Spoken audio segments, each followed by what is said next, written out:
What is your favorite type of getaway? Adventurous. Beach. Extreme. What is happening? Man, I was very excited to do this podcast. That answer just went so many different directions. No, let's not get into that. Well, let's get into it. I was in the middle of saying like extreme. Is that what you Extreme? meant? Yeah, well, I heard you say like adventurous. I was thrown off by the question. And then when you said adventurous, I was like, wait, what? What was your question? What was your favorite type of getaway? Like vacation? And Okay. like, what What are entails in the- that answers? There's like people like to go on vacations. They'll be like lazy. Some Okay. people like to be like, you know, adventurous. Some people like to be like, you know. So it's not like Oh. location. Like, No, oh, not tourist. I Yeah, want to like go everywhere touristy, and do yeah. everything in the city, or I want to go and relax on the beach. Or like some people are like, oh, I want to go do like what the locals do. Or like some people are like, I want to go to like all the main places that everybody like this place is like known for. You know, like when we went to Paris, for example, we were like less excited to see the Eiffel Tower, but we were like super excited to go see like what the locals do. So we like asked around, went to like a river that like all these locals were chilling at, and they had like this music playing, whatever. But Yeah, I'm seeing. I just looked up like types of getaways. So it could be a trip abroad, a trip to the beach, camping trip, trip to the city. I answered right. a road So I asked trip. her- No, look, a road trip. That's exciting. A cruise, a group tour, a girls/guys trip. That's like Yeah, all of our trips. I guess. Do you think about that before you travel though? Like, oh, I want to have this type of a trip, or do you just take Sort the of, trip and yeah. then? Because I think of every trip as including a lot of these elements. Yeah, like all of them. Like there's gonna be I guess it depends where you go, but Yeah, for sure.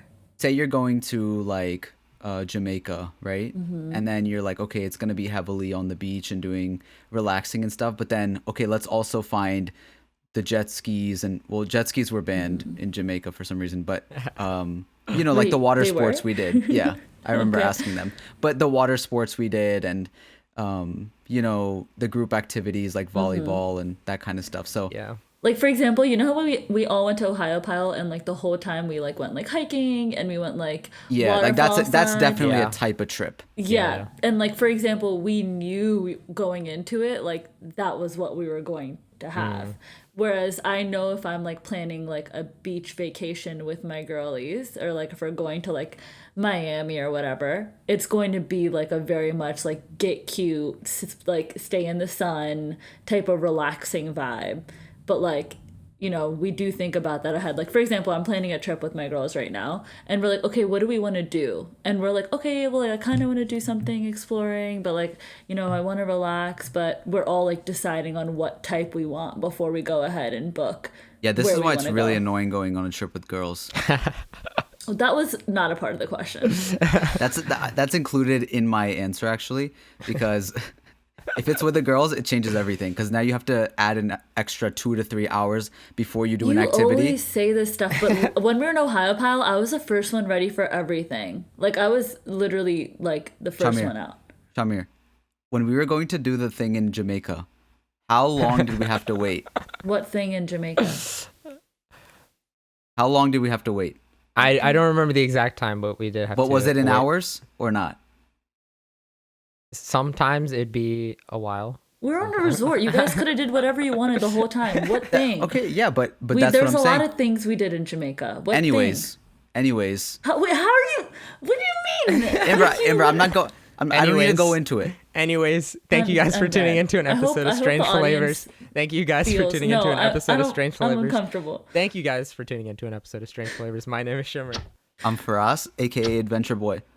I guess I'm Amber.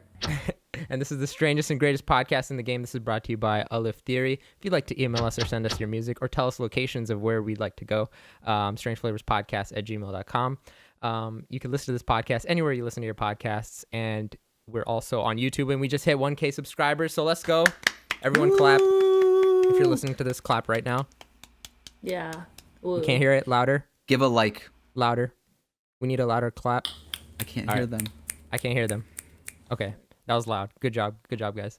Be sure to like, comment, and subscribe this video. And, you know, tell us what Amber's wearing right now. because we had some comments last time. Some people agreed with us. Some people actually agreed with Amber that her shirt was actually pink, and we said it was peach last time.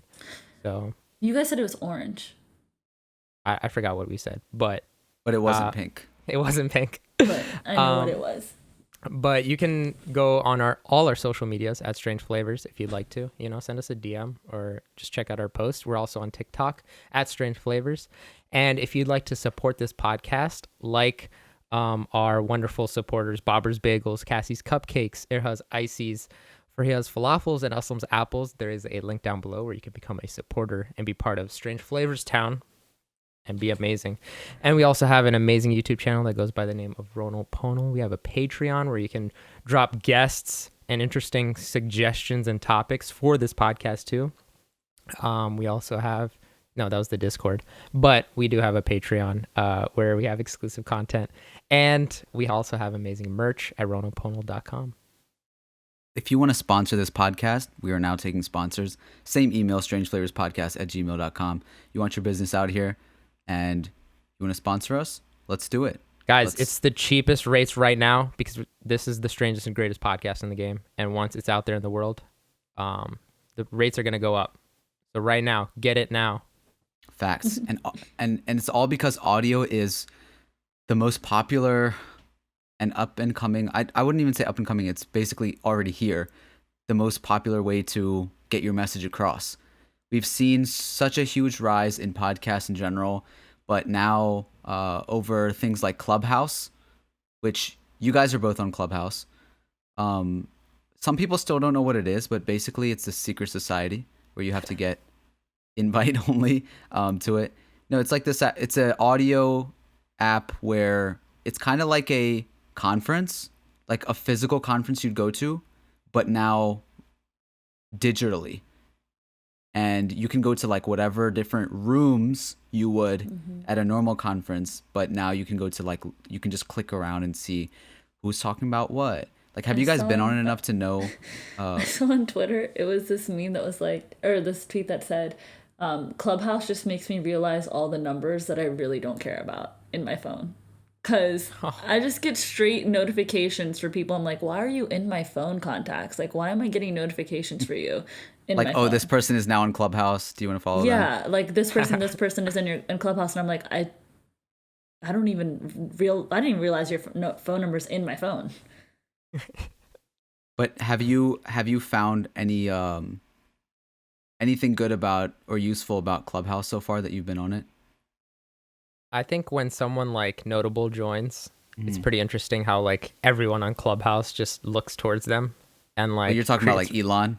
I'm talking about Elon. Mr. Beast had one. He actually like, broke the app, and which is crazy. And then people like that and some like YouTubers I watch, like I really like how they talk and speak. But you can, they like release a lot of knowledge, and people ask questions like right there and then there.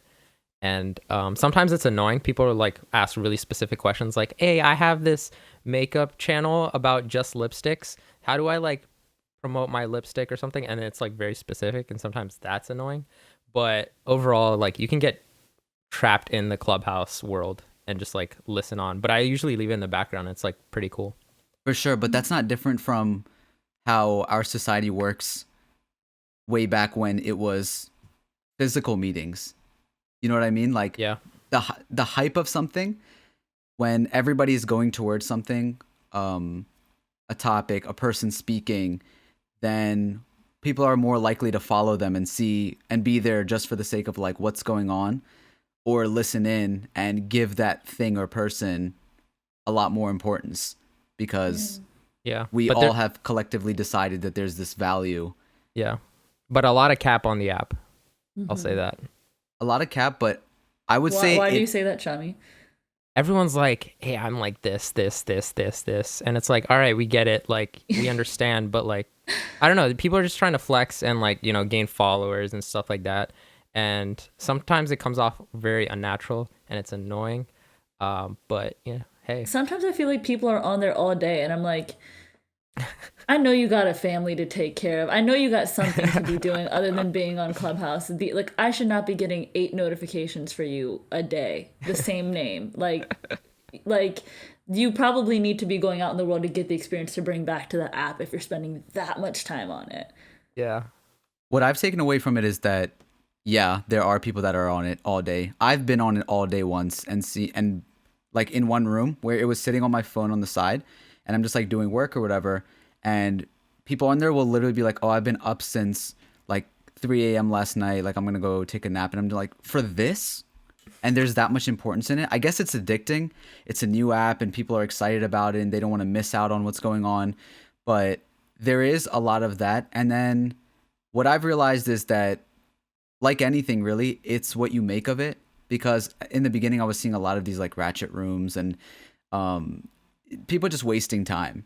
And then I got in and I started trolling a little bit and it was funny. Like Shamir and I did a funny little troll where I went into a room that it was like cougars looking for young men or something.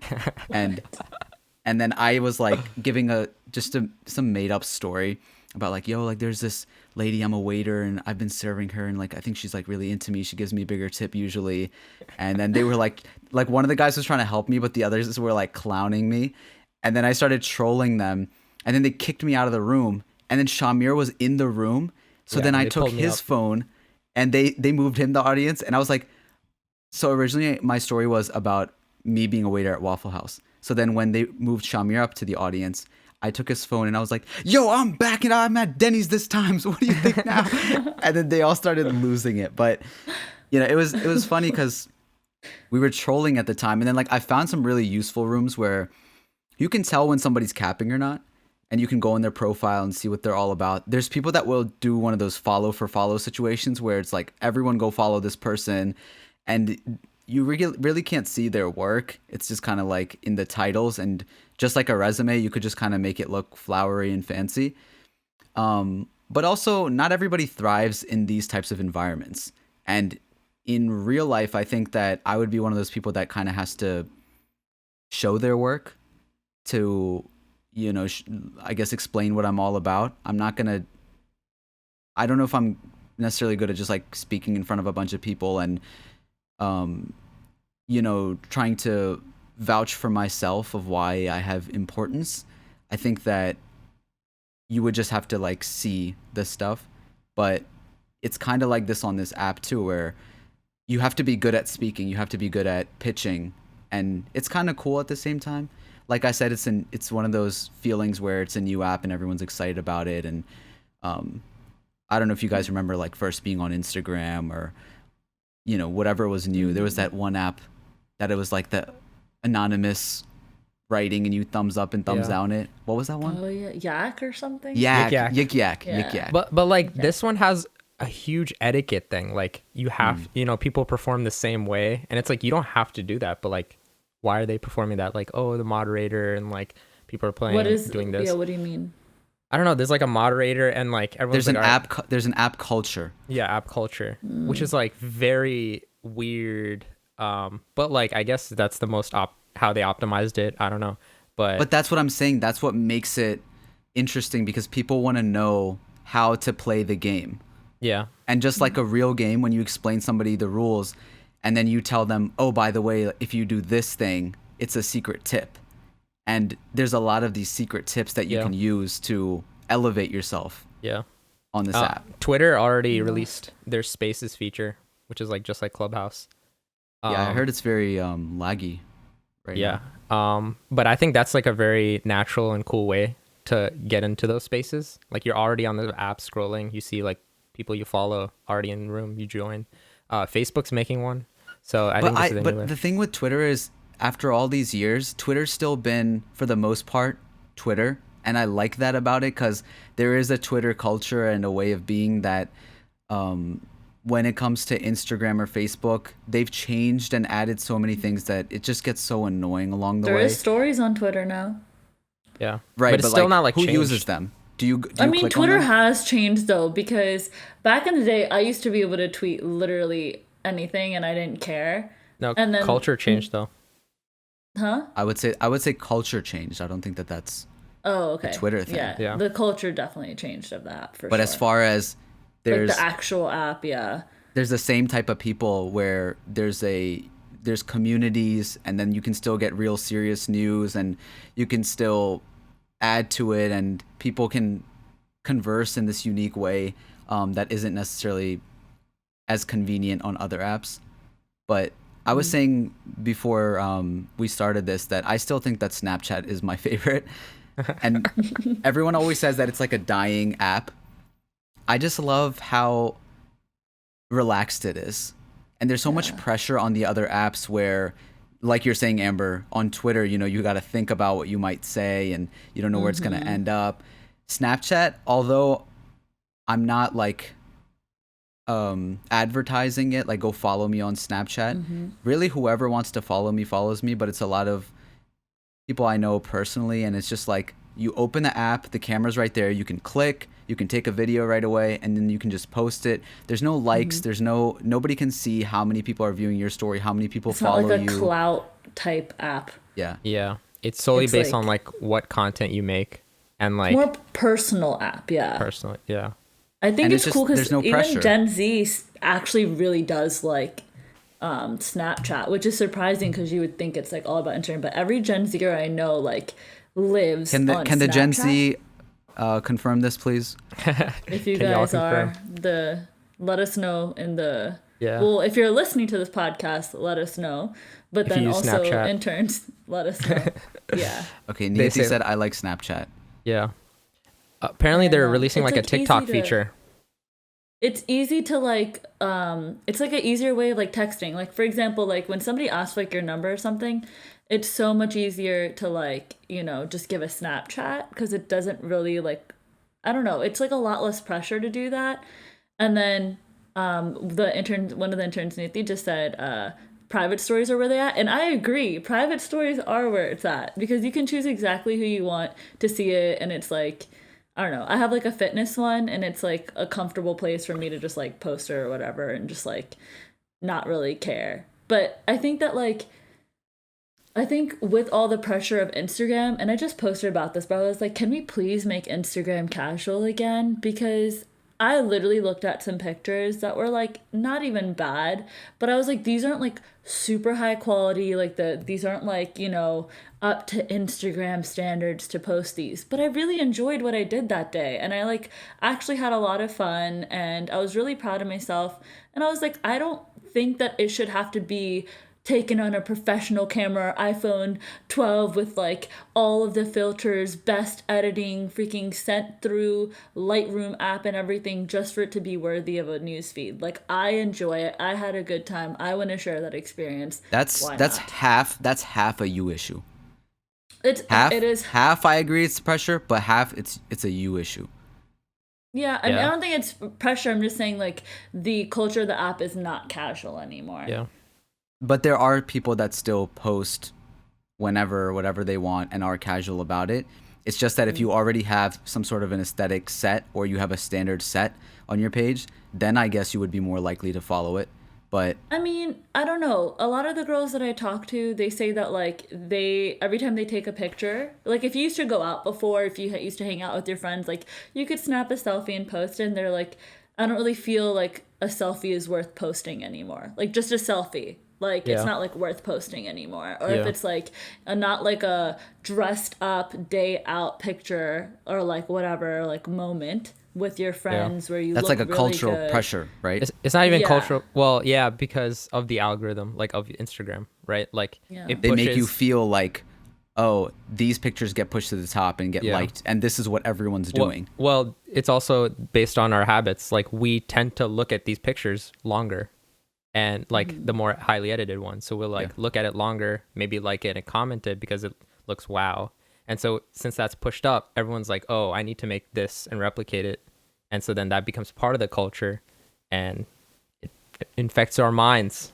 And it's the same thing as how you were saying with the a whole vacation. My homegirl went on a whole vacation and her husband like took some pictures and she came back and she was like, he didn't take a single good picture. Like I can't post anything. And she's like, can you edit them for me to see if any of them are worthy?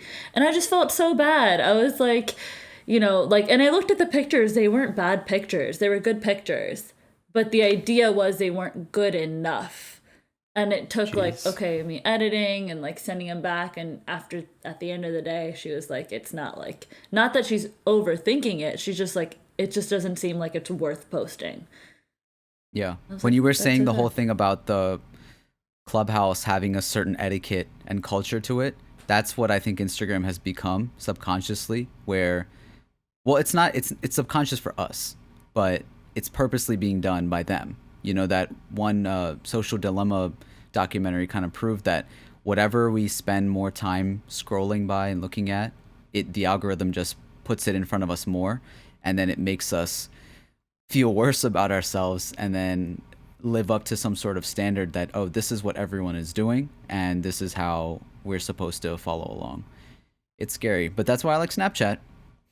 More personable. Yeah. What else you got for us, Amber? I just, as much as I was already done with you two men when we started this podcast, I don't Oh, know God. where that went at the beginning. I have a PSA for all the men in a specific location, which, yes, you guessed it, coming from me, it is the gym. Florida. Because Oh, sorry. Florida. I mean, you're not wrong. But I don't know. I recently switched to a woman's gym. It's a bigger gym, but within it, there's a smaller section with a woman's gym in it. And I was like, never found the reason to really go in it, to like, and never even thought, oh, I would benefit from a woman's Is there gym. like a bouncer? Like no guys allowed? Like No, it's just like, you know, there's a regular gym upstairs, and then you go downstairs, and right next to, when you leave the locker room for the women's, it's like a sneaky hallway you go in, and okay, so it's a there's no women's way gym. like guys can still like sneak and like look. They can, but What are you they trying to don't. do, bro? No, I'm just trying to see the scene, you know? Yeah, I'm just so, trying to like, see a peek. it's mean- not hype enough for men to be like going by like wanting to look at it. Okay. You know what I'm saying? It's not like technically a man could walk right in. So for science, like if I wanted to, you know. You could walk right in, but the idea would be that Yo, you would this be guy. told to leave by somebody eventually. Okay. And I did ask them, I was like, what's the case where like guys can come in here? Like, what would be the reason? Because I was wondering, like, you know, there's sometimes Muslim women who want to work out without a hijab, want to work out not in like fully clothed, like, you know, like sometimes you have to wear a lot of clothes when you're trying to cover and work out and stuff. And they're like, you know, it's pretty much like a warning sort of when they walk in. And I thought that was really cool. But prior to actually joining this, I never really saw the purpose, because I was like, you know, a gym is a place where you work out. Like, why do you need to do that? Just go work Dudes out. are and dudes are the da-da-da-da-da. creepiest in the gym. Thank you. And that's my exact point. It wasn't until I worked out in this gym and I took a few trips back to the regular gym where I was like, this is exactly why these spaces are created. Because it is the most uncomfortable thing. And I don't know why. It's the same idea when you feel like you're being mansplained by a guy, okay? It's like guys will constantly form check you as if they think they know better than you. Even if they're not verbally saying something to you, they're overwatching every single thing that you do, which is so uncomfortable because you're already in a vulnerable position when you're doing some of these workouts. Like, okay, like you're doing squats, you're doing whatever. You're already in a position where you're like, okay, the gym is a place, you zone out, you're in your own mind or whatever. But then you look around or like look in the mirror and there's a guy staring at you as you're doing each thing and kind of clocking your form. And it's like, who asked you to do this? Like, are you hired by the gym? Like, what is your purpose? Who are you doing this so for? they come up to you and they're like, They'll try to. I haven't. do you think had they're this, like but trying to I've hit on seen you? it. I think that guys do it as a way to like assert some sort of dominance or some sort of like place of knowledge for them. They're like, oh yeah, like I know how to do this properly. I can help you out. Oh, let me show you a better way to do this. Like, no, mind your business. Because you're making women feel uncomfortable by coming up to us in a place where we're trying to mind our business. We don't go in there expecting to talk. And I've seen girls who are also there by themselves working out. Literally, I kind of have more of like a aggressive demeanor, I guess. So like people aren't form checking me, but I've seen random people come up to women and be like, oh, you should try this. Like, no, you should try to mind your business. It's so annoying, but I don't know. As I joined the women's gym, I realized that it's way more comfortable. Us women, we don't look at each other when we're doing our workouts. Nobody's trying to tell each other anything. You feel way less vulnerable. You can go in your own zone. And then this thing happened the other day, which really just pushed me over the edge. And I went to one of like these fancy gyms, right? These gyms that you spend like $180. I went as a guest. I was like, let me see how I like it. Maybe if I like it, You I'll just go. like gym hop? You just I do. constantly I do. change Gym hop. gyms? Yeah, I like to try out all gyms. It's like a hot What's the like deal with purpose. that? Yeah. I like to try out different gyms to see like what the culture is, and like if I like a place better, then I can switch to it. Okay. I just, I really enjoyed the culture that was at Retro, and that kind of like got me into the hype. And the yoga studio that I had 3 gyms that was included in my membership. And I was like, oh, I have 3 free gyms. Like, let me just go to them. So I started out by going to each one of those every single time I was working out, like trying out the different rooms, the different equipment. And that's how I came across a women's gym and kind of stuck there. But if I go to a different area, I'll just go to them and be like, hey, I'm like trying out gyms. Can I work out here for the day? And they'll be like, yeah. So I get to work out at different gyms all the time. What was I saying, guys? I don't know. I feel like that's a website thing. Like you could just like look at the features on the website and be like, oh, this has this, this has It's that. like I mean, you gotta feel enjoyable. it though. You gotta feel Yeah, it. All right. like you, like, But, like, you don't for get the me- feeling for a gym just by looking at it. But for me, I feel like Okay. you have to be at the gym for a little bit to like get the feel. Like Okay. I don't get used to it till like 2 weeks in or something, you know? yeah, but- I mean, I had that feeling, and I went to like one of the nicest ones of the gyms that they had, and I was like, I feel so uncomfortable here. And then I went to like one of the more trashier gyms that they had, and I was like, wait, Like Planet Fitness? It was no, it was like out of the 3 gyms, there was like a really like kind of like run down, beat down version of it. But I felt the most comfortable in that environment. I like how Planet Fitness advertises themselves as like no what do they call them? Jockey like No judging zone? Oh well, yeah. no judging and like no Dude, they have jocks. Tootsie Rolls, bro. and They then have Tootsie Rolls. and then they're the most like douchiest people there. Really? Yeah, like there's so many people that are always trying to like show off and stuff, and you know, like I love the idea of a girls' gym because when I used to be little, we used to go to this one like family gym that there was a women's gym upstairs, and the women could work downstairs, but like, you know, some of them would go upstairs, and especially again like for a lot of Muslim women in our community, like they would often go to the women's gym upstairs. But like at Planet Fitness, there's the same thing that are like the douchey guys who like wear like the like thong string thing on their chest, whatever it is, I don't know. Tank tops, but with absolutely no tank. It's just Yeah. spaghetti straps. It's like a male version of a G-string. Yeah. And then so those guys, but there's the women that do that too. So like the annoying girls that wear clothes that are similar to the guys that wear those types, and they're both just trying to flex, and they're both just trying to like, I don't know, just Do the most. do the most, attract attention, talk to everybody, and That's like the ones that who like makes me grunt mad. during weights. Like, Oh yeah. And sometimes like, they'll stop ask, moaning yeah. out here. Sometimes they'll ask for help, and I'm just like, I don't want to help you. I know what you're doing. And it's so this one girl literally one time was like, hey, like, can you like check my form, right? And she's doing like barbell. Pull up a YouTube video, sis. I know, but she had like a little too much cleavage, and I was just like, bruh. I'm like looking at, I think Emma was there with me, our friend Emma, and he's looking at me, I'm looking at him, I'm like, what is this? And then I was like, all right, yeah, like good luck, just whatever. But it's uncomfortable on that side. I'm not trying to be like, oh yeah, like as a man, like we're uncomfortable, but Yeah. Just the But one you're just instance. saying that it was. it's it was far an uncomfortable outweighed by the situation. guys that do that. But that's Yeah. why I like it too. But yeah, So go you ahead. can feel that. But yeah, I went to this like fancy gym the other day, and I like felt somebody staring at me for like, quite a while, like as if they were like form checking me, and I was like, okay, whatever. And I just did my thing, left it alone, didn't think too much of it at the time. And then I like, dapped up my friend who I was working out with, and I started to walk down the stairs. As I'm like almost like maybe like 50 steps away, I hear a excuse me, miss, excuse me. And I'm like, and I just like turn around. I like have my headphones in and stuff, and I was like, hi, like how can I help you? It's like, oh, like I saw you working out, and I was just thinking like, I just want to introduce myself, like my name is blah blah blah, like I was wondering if I could like get your number. And like at the time, I just thought quick. I was like, "Oh, you saw my friend upstairs? Like that's my boyfriend," and just kind of like left it to that to like cut the conversation short.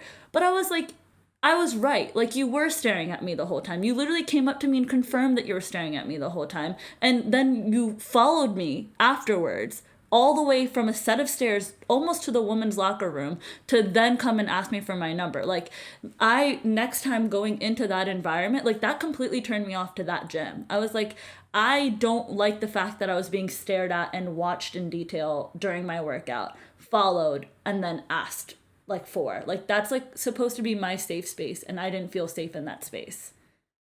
So I don't know. When you switch gyms, does it solve or like it depends on who's going to that gym?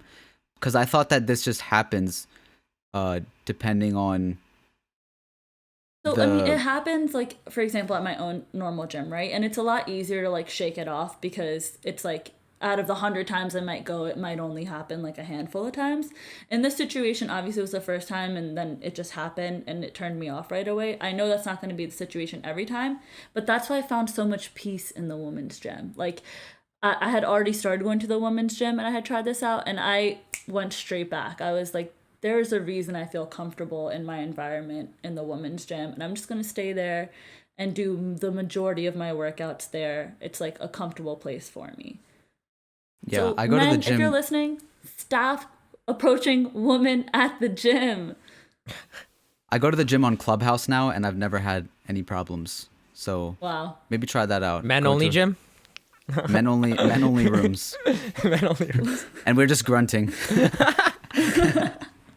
That's like what I would imagine a men's only gym would be. It's just like men slamming weights around. Well, that's what Gold's Gym used to be. Like Gold's Gym. Yeah.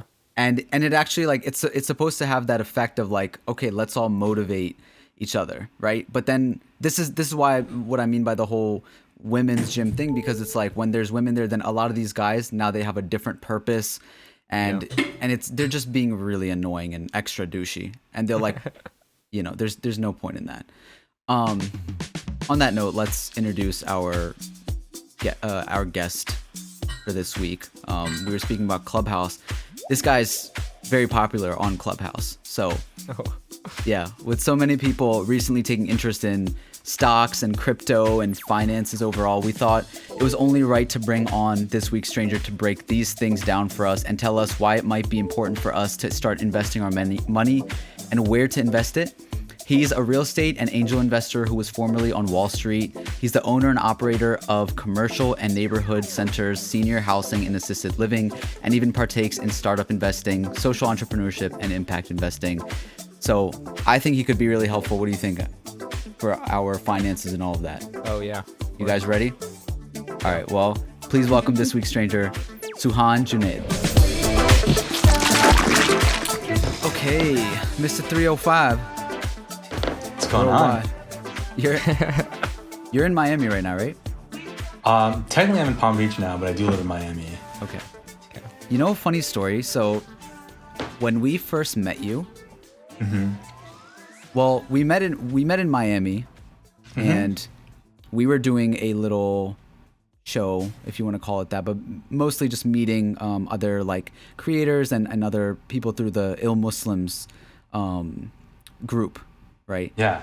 And so, yeah, you came off as this like super nice guy, and you were, I think, what were you doing with your group over there?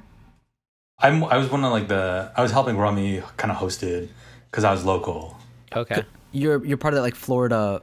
Yeah, South Florida Muslim professionals. I'm like one of the admins for that. Yeah. So like you were really nice. You were like, let me drive you guys around and show you some places, yada, yada, yada. And then like we had this occurrence that we never forget at this brunch. Oh, and so Shamir and I were just coming from a trip from California where we just blew all this money. Yeah, and very expensive.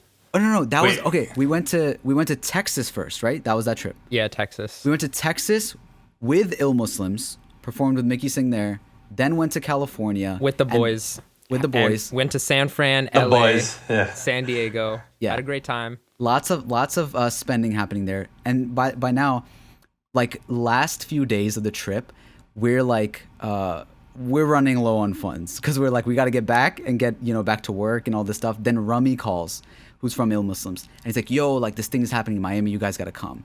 And then from there, we're like, oh, snap. Like we got to book these tickets. Like we'll go because it'll be a good opportunity. So then then we're like, okay, let's just go. So then now we're in Miami. Fast forward, brunch, right?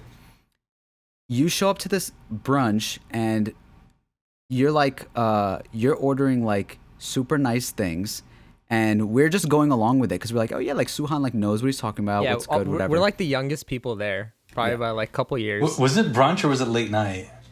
No, it was a brunch. Okay. and then it's by the water. There's like all these boats, nice buildings there. And then we're going with whatever you're recommending and like saying like, oh, this is Mr. Miami, like he knows what's going on. And then we get our bills.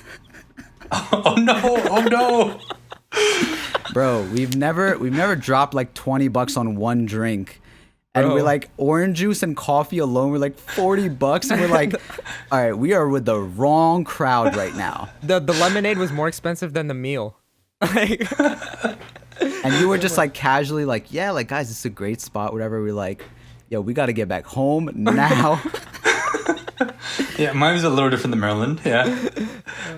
Yeah, it's a little bit different, but also like you and everyone there was like, you guys are ballers, and we are not. Like, we were pretending to be cool, but that's not our vibe. Like we are definitely not like we had some catching up to do. When you took us to like Little Havana and we were eating like corn and stuff, like that's our vibe.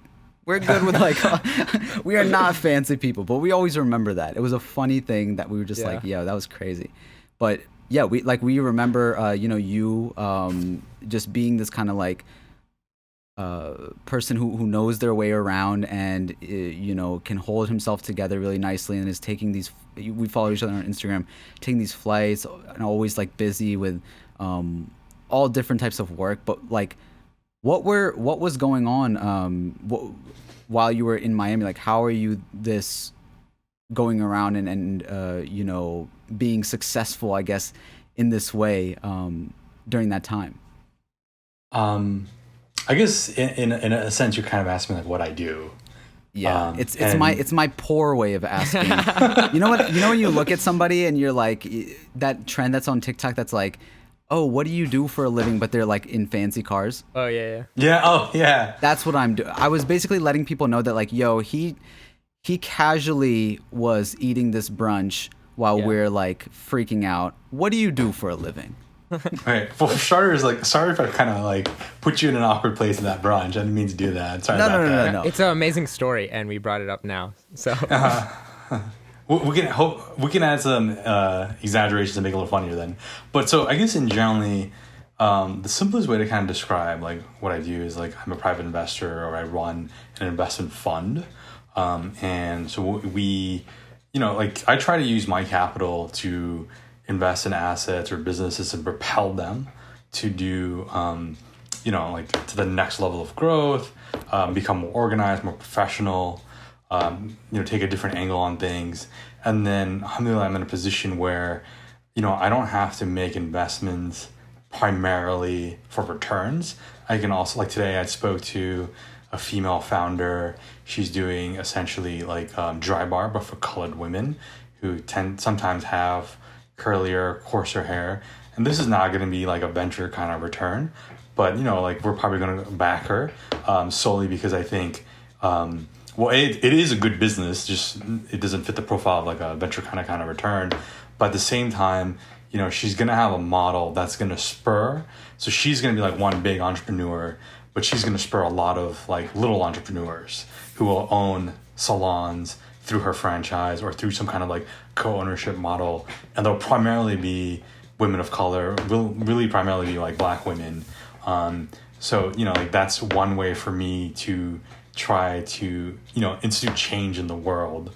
I've come to realize like I'm not an organizer, I'm not a politician. Like my skill set's in finance, it's in capital markets. So like however I leverage that, whether it's to like make returns and wealth for myself, or that's also how I kind of try to change the world, because that's kind of where my skill sets are. But roundabout, essentially, it's I'm an investor, run a small investment fund, and I got to this initially by being an investment banker on Wall Street. Did that for about 8 years, closed around 20 billion transactions. Obviously, as a team, on a team, not like myself.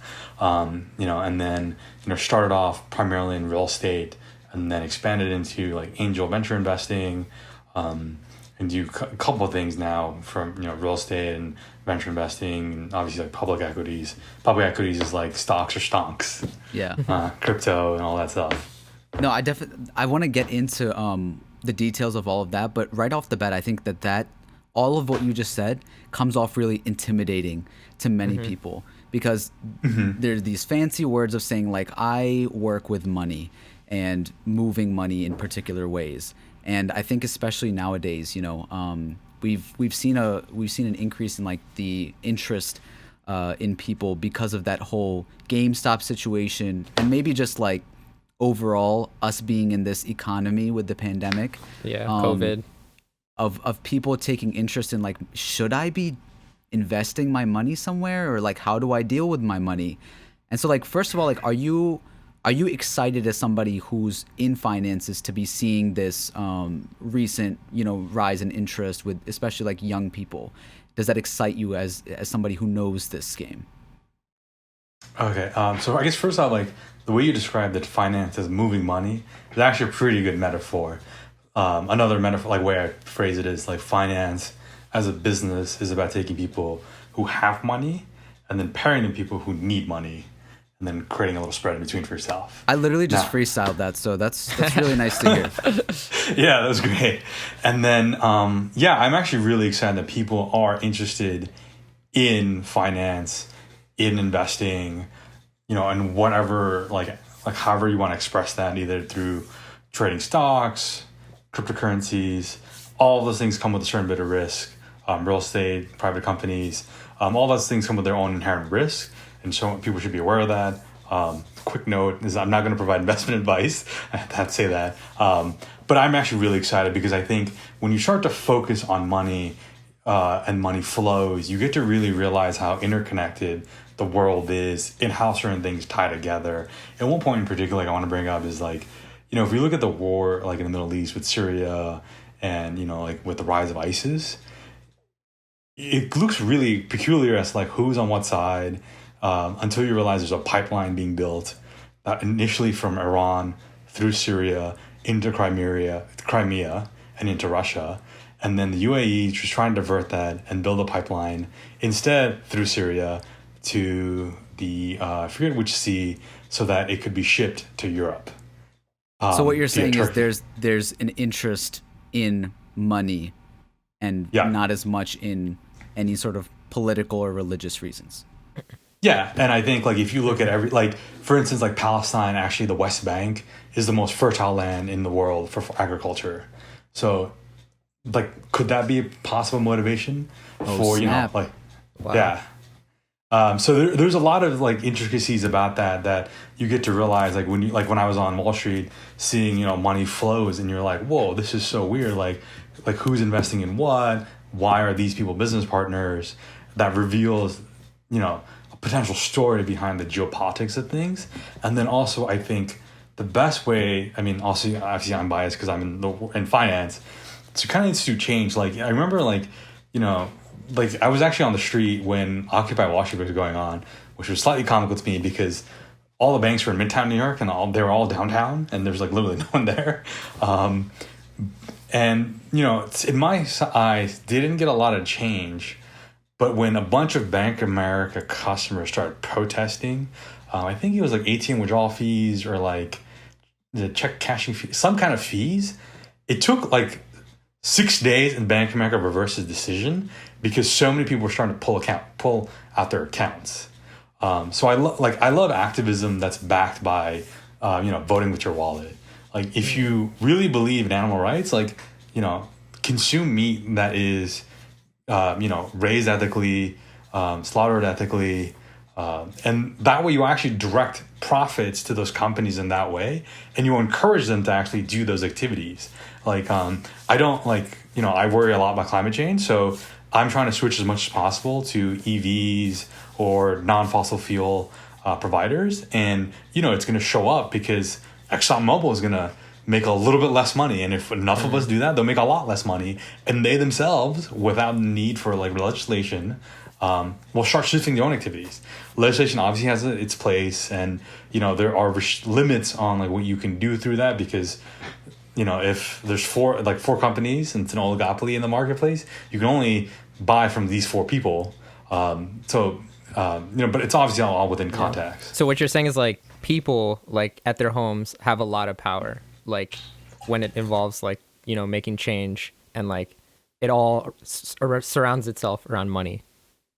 Yeah, I think that's one way to easily be vocal about what, and it's an easy way to band together, because, like with what was happening the last summer with police brutality, you could go out and protest it that way. But the other way is also like to cut funding. Like I'm actually like a really big proponent of like, defunding the police movement, because I kind of think that like the police unions are just so powerful. Like we're never going to like legislate our way out of that, because they just have too much power. So let's just cut their paycheck, like remove their funds. Also, recently the Wall Street bets whole thing, GameStop, all that, is that another example of like how the people are starting to have a lot more power with, investing and our personal finances and changing how these companies move? Yeah, I think that was really interesting. And it's funny to me because, having seen Occupy Wall Street and now Wall Street Bets, getting back at Wall Street has evolved from picketing outside to actually hitting them where it hurts. So do you guys want to dive into like kind of what happened with like GME in particular, and like what the market mechanisms were? Sure. I think also like I want to point out that there's people that are in finances that I was just in this Clubhouse topic yesterday. I was just telling them about it earlier, where they were kind of like bringing people on the stage, and then if someone had a question, sometimes they would be like, "Oh, if you're financially illiterate, that's on you. Like we're talking about whatever, right?" And it's always felt like there's people who understand, whether it be the stock market, and then there's people that don't. You're somebody who worked on Wall Street. Like, what is it that we don't get that's the divide? And we can transition eventually into that GME topic, where why people have that problem of, oh, these aren't real investors. These are just people who are trying to, get in on some money, versus what goes on Wall Street. Like, what did you notice through your experience of the divide between that? Sure. That that's like that the viewpoint you brought up from those people in the Clubhouse, like that's really unfortunate, because there's, for lack of a better term, there's a bunch of a-holes, because there is a lack of financial literacy in like the US, actually globally for that matter, because like financiers, like the people I used to work with have like just made the system so complex, and don't do a good job of explaining it, because it's not to their benefit. Like the more complex it is, the more they can charge for, so they can explain it. It's kind of like taxes and accounting and things like that. But also it feels like that on a large scale. Like this is on a small Clubhouse thing, but it feels like that on a large scale, even when someone like Bernie Sanders is out here forever saying like the billionaires versus everybody, and like those tiny 1% are doing this and that. So it's a very real thing, but keep going into it about like what that divide is. Yeah, well, that divide exists really almost in any profession. The difference is finance is something that's so pervasive, right? Like from like the day you're born, like you have like a baby costs something to raise, right? Into child's like education, food. So that's like the difference, I think, with why like being financial literate, it's so much worse than being like medically illiterate, for instance, right? Like, we all go see our doctor. We don't always know what that means. We just, we kind of take their advice, maybe get a second opinion, run it by another friend who might be a doctor. It's just, so like that kind of divide between the professionals, the people who went to school for stuff, who are licensed. Like, like when you have a plumber come over, you never know like what's actually going on. He's running a camera down there, maybe a snake.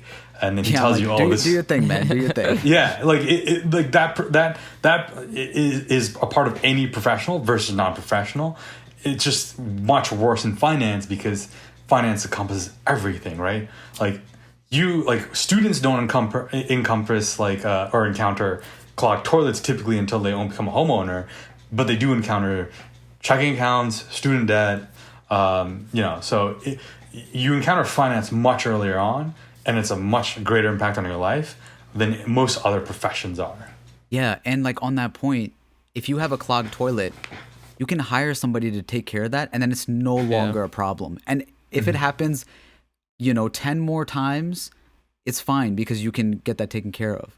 But like, if you don't know how to set up a certain system for your income or how you invest in things or how to balance and take care of your money, that's for life. Yeah. And I think the cool thing also is I think we're getting smarter about our finances. Like, I think before the model was like, hey, you just work and then you spend that money. And I think at an earlier age, we're learning that, hey, you can like put this money somewhere where it can actually grow, like, a stock or cryptocurrency, whatever, or real estate. And I think at a younger age, everyone's realizing that. And I think, the internet helps with that and all these conversations. So, I mean, it's interesting where this finance knowledge is going. Yeah, and there's also been a pretty decent movement, both on the innovative side, say like tokenization, cryptocurrencies, and on the legislative side, like a Jobs Act, to make finance more accessible to people. So you can invest in real estate, private companies with smaller dollar values. Because previously you had to be like an accredited investor, which means you have to have an X amount of net worth to qualify to invest in certain kinds of things.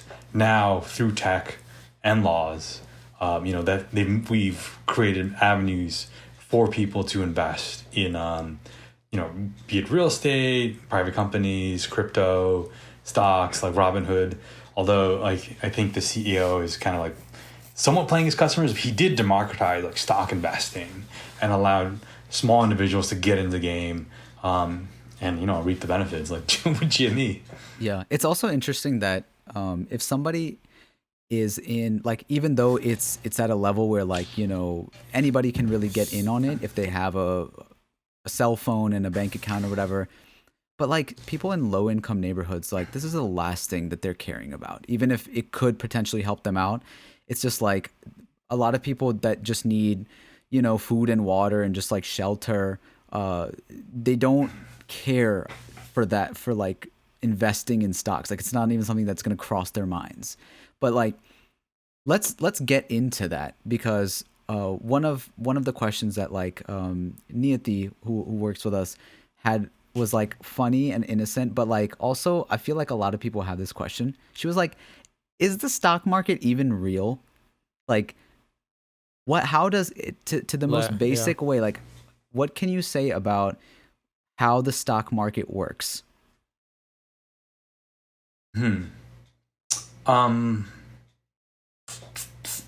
Let's start at the origination of securities. Securities are different types of like paper that represent an interest in a business or whatever. So let's start there, because then we can explain kind of like the market and then the stock market. So security, like as an investment banker, what I did was actually like not like, we can make it comparable to like a manufacturing company. If you think of a manufacturer produces a product en masse, hires a sales force like a distributor, who then sells it, places it in a store like Walmart, who's a retailer who gets it out to consumers. As an investment banker, part of my job at least, was to talk to companies who want to go public, like Google went public, Facebook went public, Snapchat went public. So people can from the public can invest. Exactly. Yeah. It's a kitchen or egg. So once I get to the end, it'll make sense at the beginning too. Yeah. So it was to talk to companies, say like Snapchat, and say, hey, listen, like, do you want to sell shares to the public? They would say, once they decide yes, we had a sales force that would distribute it to institutional investors, which would be analogous to like Walmart, who then, and at some point, like those guys would sell it to retail investors. So it works just like that.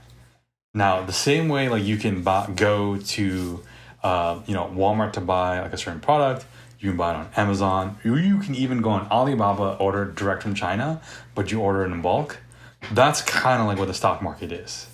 So whatever company wants to be public, have shares traded, we'll hire a bank to get them on, get their share listed onto an exchange.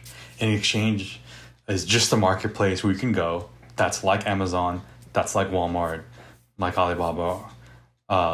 And that's an evolution from, like, the reason why Wall Street is called Wall Street is because it used to be like a couple of Dutch dudes hanging out outside the wall in New York, I forget what the colony of New Amsterdam. So that's like, they used to hang out outside the wall and trade shares literally between themselves. And it was a physical market. Like that's on why paper. it's called Wall Street. Yeah, on paper. Wow. And then now it's become digitized, and then it's going to be, I think in the future, it can be tokenized on the blockchain too. But so the stock market just really just, if you think of like a bazaar, it's where you can go to, buy interest in various public companies or sell interest in public companies that you already own. Public companies are companies that have gone through the hoops with the government, with accounting firms, to be able to legally sell small investors piece of their ownership, versus a company Uber was a private company held by a certain group of insiders, 1%ers essentially, who then went through those hurdles to list their shares and then sell those shares to people like you and I. So we actually own a piece of this company, and we can trade it with somebody else who is participating in this market. Yeah, exactly. I think there's another dumb quote unquote question. It's not dumb, but why can't someone just say the value of this share or something is 10 times more or 10 times less, and people just believe it and then it shares or whatever? Well, you can actually. And one thing, let's go back to our example, like Amazon versus let's say you are looking to buy, I don't know, a printer. You can go to Amazon and you can see a listed price for it, or you can go to Best Buy. I imagine Best Buy is going to cost more, right? So Best Buy might try to sell it to you for 10 times more because they say, hey, you can buy it here and now. Amazon 2-day delivery, but it's 1/10 the price. So you can go to either person. Most people will go to Amazon and buy it at a lower price. So similarly, if you have a stock, if you own a share of Facebook, you can actually list it for sale for whatever you want. But so many other people are listing other shares, their own shares of Facebook for sale. Most people are going to buy who want a share of Facebook are going to go to the lower price versus to this one thing that's 10x. GME was a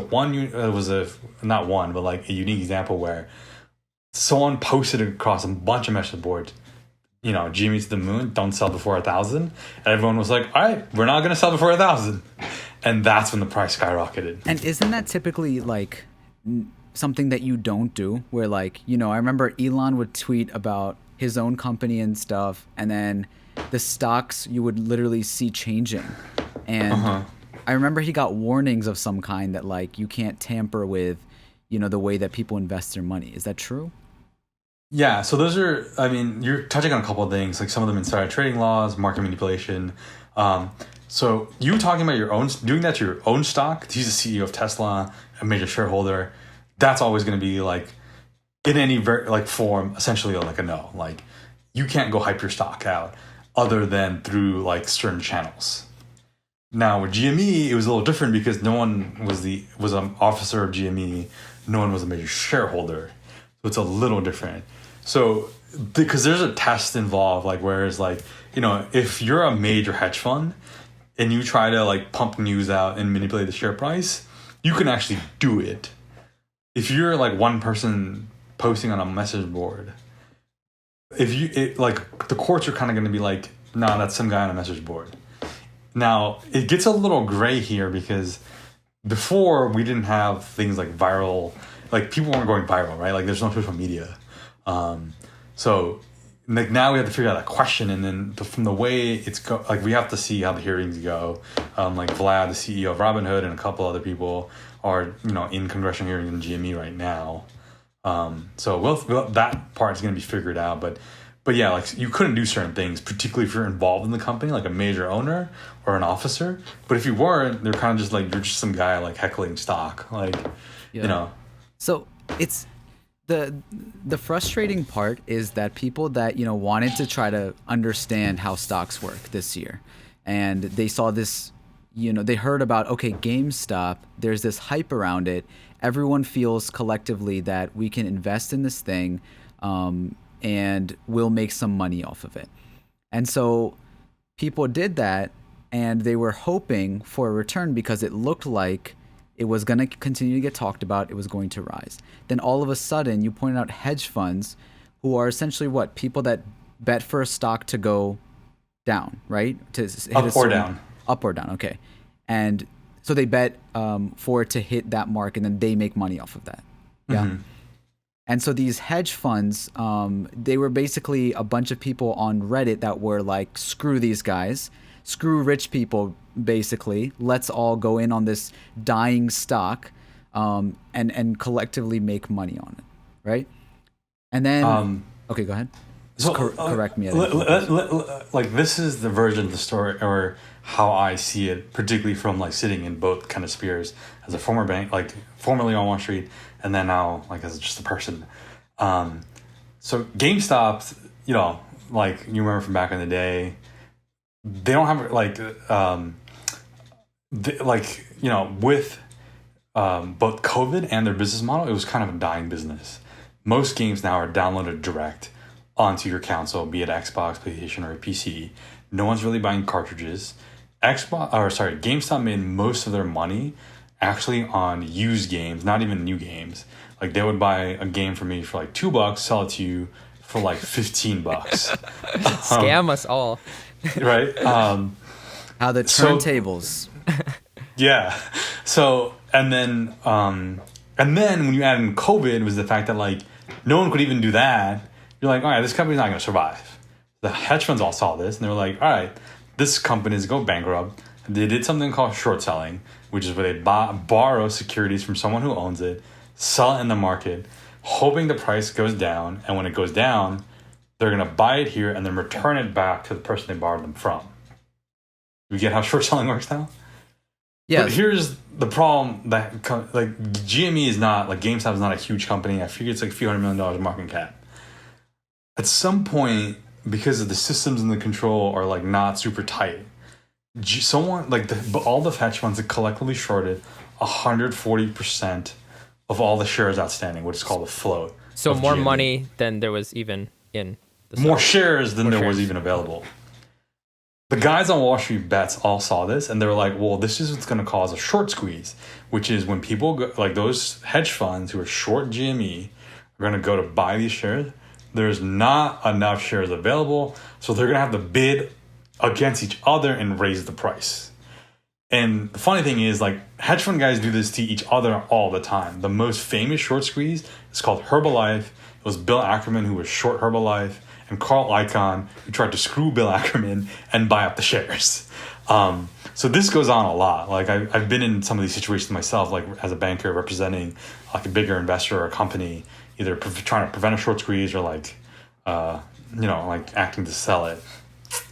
The difference now was that, like, I think people were involved, and I think the hedge funds did get a little cocky and elitist, and they're like, who the hell are these guys on Wall Street Bets? So what Wall Street Bets was actually looking into a fundamental flaw was the fact that there was 140% of the shares shorted by the hedge funds. Yeah.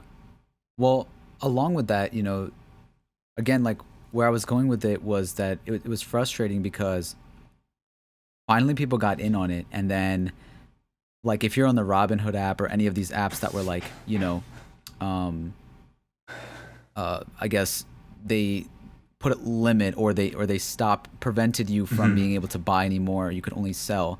It was like, oh, so it's not really a free market then, because right when we try to make money, like the people, then we're stopped again by these rich folks or these hedge funds, whoever's behind it, because it doesn't sit right with them and they're going to lose a lot of money and we're going to make a lot of money.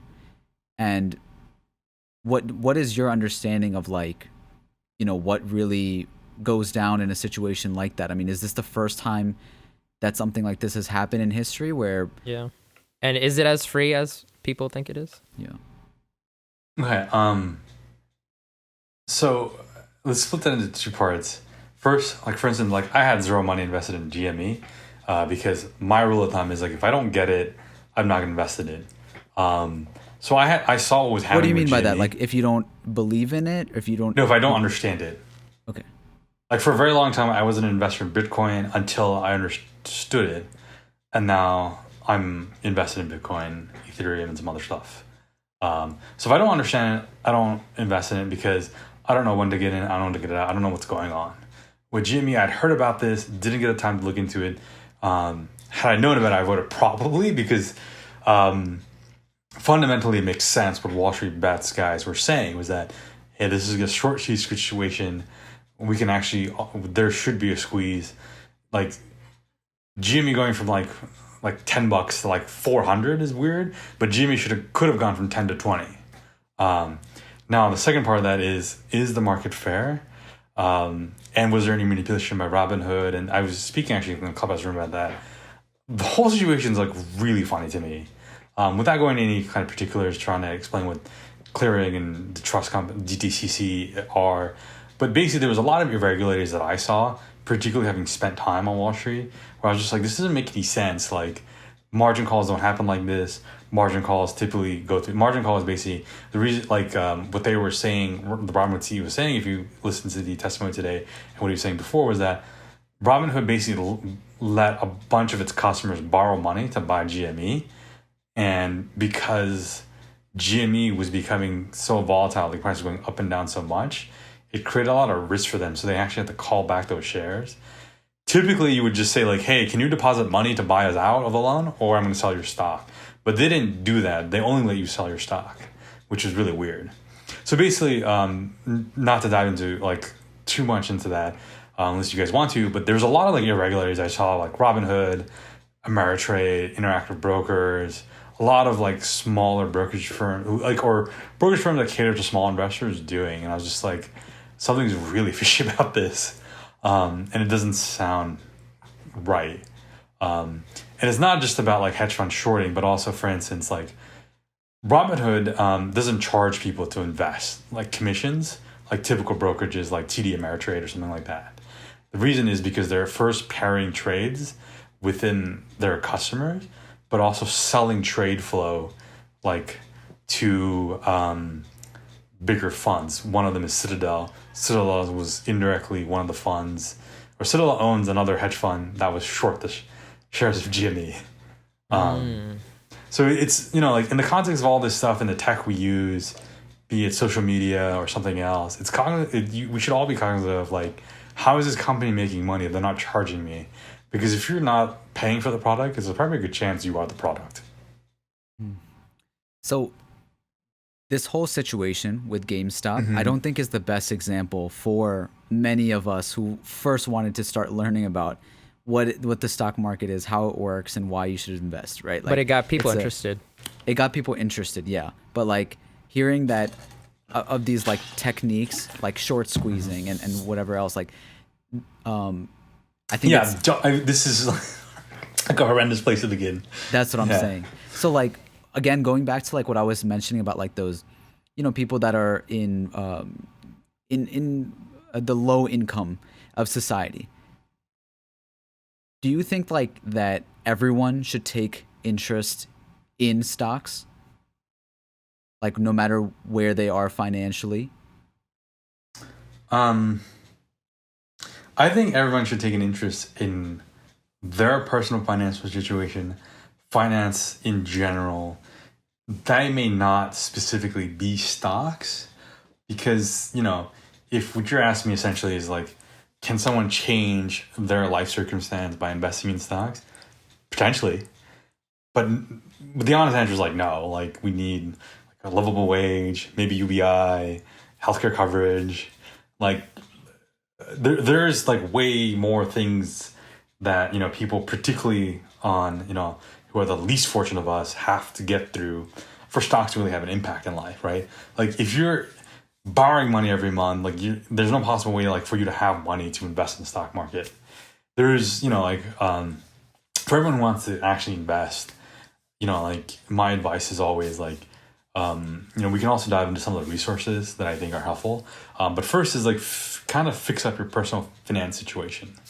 And I'm switching between finance and finance because one's a noun, one's a verb. I learned that on Wall Street. Or sorry, not on Wall Street. You're saying finance and finance?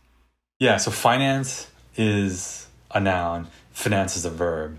Something I learned in English even before I got to Wall Street. Interesting. Yeah, it's a French word, which is why it's weird. Yeah. But anyhow, so to actually invest, whether it's in stocks, real estate, cryptocurrency, you need to have a certain financial position in life where you're creating excess money after you pay all your bills. So there's a whole bunch of work that has to get done before that, like having certain money set aside, making sure you cover all your bills.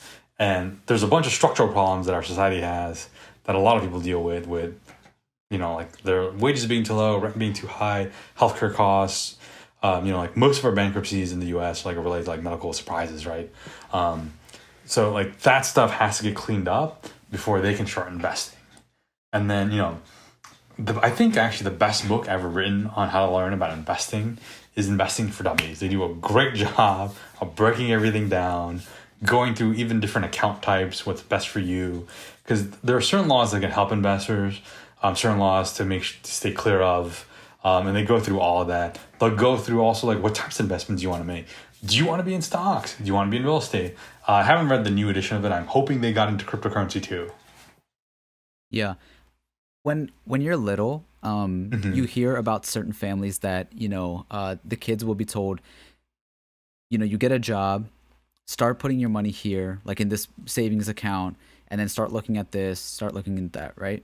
Say no matter where sort of your family background is, but you're getting some sort of steady income. You're going towards, all right, school, I'm going to get a job.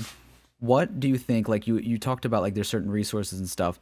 What are the main things financially you think in your knowledge and experience, as a young person, you should start looking into or putting your money towards, some basic things?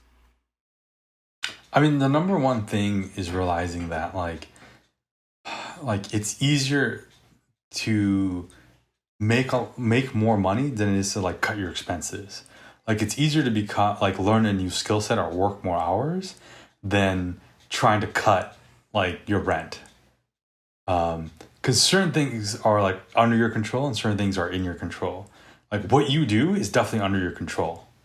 So you working harder, you working smarter, you adding new skill sets under your control. What landlords charge for rent, a little bit harder. Now, obviously, you can do things like move from New York to Florida, or move from more expensive places to lower cost of living places to kind of hack that. But that's not all usually feasible. People are tied down either for family ties, work, school, whatever. So getting control of that and understanding that the investment that pays off every time is the investment in yourself. That's bars. So yeah, you hear I guess another frustrating part is the rich get richer, right? When they put their money into certain things early on, and then it ends up paying off in the long term. And a lot of people are trying to get the quick buck. And what you're saying is okay, if you invest in yourself just by learning more rather than just trying to find quick and easy ways to make more money. Yeah. Well, let's look at what every resource everyone has. Bill Gates' kids, Jeff Bezos' kids, they have hundreds of millions of dollars, billions of dollars. Don't try to compete with them on money because they have way more of it. Certain people are gifted physically, they're athletes. Don't try to compete with them. One thing that everyone has the exact same amount of doesn't change is time. So that's where you can compete. Being better at managing your time, earning more per hour, those things is where you can compete. So if you look at when you make investments, being invested for a longer period of time makes you way more money than actually just being invested for a shorter period of time, but having higher returns. Albert Einstein, who is not a finance guy, said, compound interest is the eighth wonder of the world. Wow.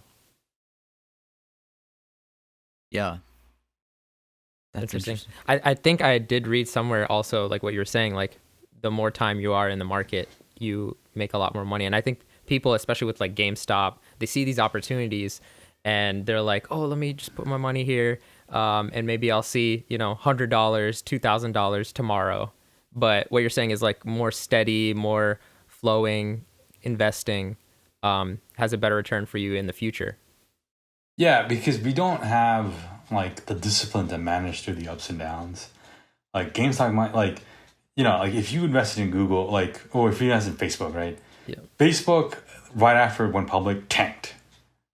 It went from like $20 a share to like I think like $6, and now it's like I think it's like $100+ a share right now.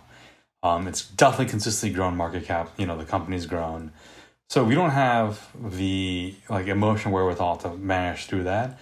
And also, like we're going back to like, do you want to compete with a professional football player in football? Similarly, the guys on Wall Street, they're PhD quants who make like very large sums of money to do this. Do you think you can beat them? I mean, sometimes, yeah, it does happen. Wall Street bets prove they can be done. Yeah. But the probability is like no, like, and also like that's not your day job, right? Like that's their day job. They do it for 80 hours a week. Yeah. Like my day job is different. Like I don't even actively invest in like trade stocks. I take specific bets like or specific trades, say like when I have an idea or learn something new. But I trade mostly passively through ETFs and things like that. So like I know where to compete, and like my skill set in even within finance is in the private realm of like real estate, venture investments, like private investments. Yeah. So like I stay focused on like what I know I can do well, and I just keep getting better at it.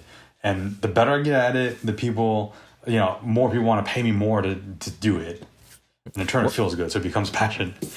When I started investing recently, and for me, I didn't want to be that guy that checked stocks every single day, being scared of my money. Like that was the one guy I didn't want to be, because I would see my friends, they would like check stocks every day, waste like hours, not waste, but like spend hours on these stocks being scared. Am I going to lose money? Am I going to gain money? So for me, it was very important that like maybe there's a smarter way to like maybe just put money in and see like a long-term investment, or like put money in companies where I actually use or believe in, and that are doing well and are on the uprise. So that's how like I kind of went into it. And I think that because I'm also like an emotional person, so I'm like, if I see like my money going down or something, I'm like, oh my gosh, I'm wasting it. Like I could have, spent it in my business or spent it on this, like, but seeing that, trying to make like safe investments, I think was very important for me. And yeah. Is that a good way to look at it? Yeah, that's actually exactly how I look at it, right? Like I do investments that are kind of long dated. I have some investments that, I want to hold for like a few months, some for a few years, some that I just set it and completely forget about it. There's some stats like you can go into about how basically the stock market is only up like a very small fraction of days a year. So the key thing is actually to make sure you're invested on the right day. So if you, for instance, are invested on, I think like the 7 best performing days of the stock market in a year, you probably have like 80% of the annual returns. There's no way to predict those 7 best days, so you must just be invested all year. And if you think of it like also like a practical example, like even if you're making say like $15 an hour as like, I don't know, working at some restaurant, like you could spend 4 hours a week checking your stocks, or you can spend 4 hours a week, work 4 extra hours, make $60, and then reinvest that, and then just keep doing that every week. And then, ultimately your portfolio would do better. So if you are somebody who wants to, give this thing a shot, you don't have a lot of experience, you're trying to, get as much knowledge as you can, what are some safe ways to get started and ways to approach, investing in your first couple stocks? So, first thing is, although we talked about like making more money and then versus trying to control expenses. Control expenses is a great way to like make sure you don't have any leakage. So first, the most expensive thing usually when it comes to investing is taxes. So an easy way to avoid taxes, you invest through an IRA, or if you work for a big company that has a 401k, some kind of like tax advantage system the dummies book goes through a bunch of account types that'll do that. And then next is, if you trade a lot, you're going to have a lot of commission costs. I don't, so I limit my trading and I invest mostly through ETFs, which have lower costs than, say, like most other mutual funds. So starting there, and then I think the other place is also just making sure you have a good foundation. No one ever has, like, you don't need to have like all the answers for everything. Like, you don't need to know what a short squeeze is, how to trade options. So keep it simple, but build a foundation. Listen to a couple podcasts, read a couple blogs. It doesn't need to be extensive. Just get an idea of, like, so you understand what the lingo is. And more importantly, have the foundation so that, like, if something comes across that you don't understand, you know where to go look. Because there's a difference between, like, knowing what you don't know and then not knowing what you don't know at all. Yeah, so like what are some of the things that, like, is it like blogs? Is there certain like are you keeping up with it on, like, the same way that we're all keeping up with news and stuff through, like, social media and stuff, or are there special places that people go to keep up with news about stocks and where to invest and all that?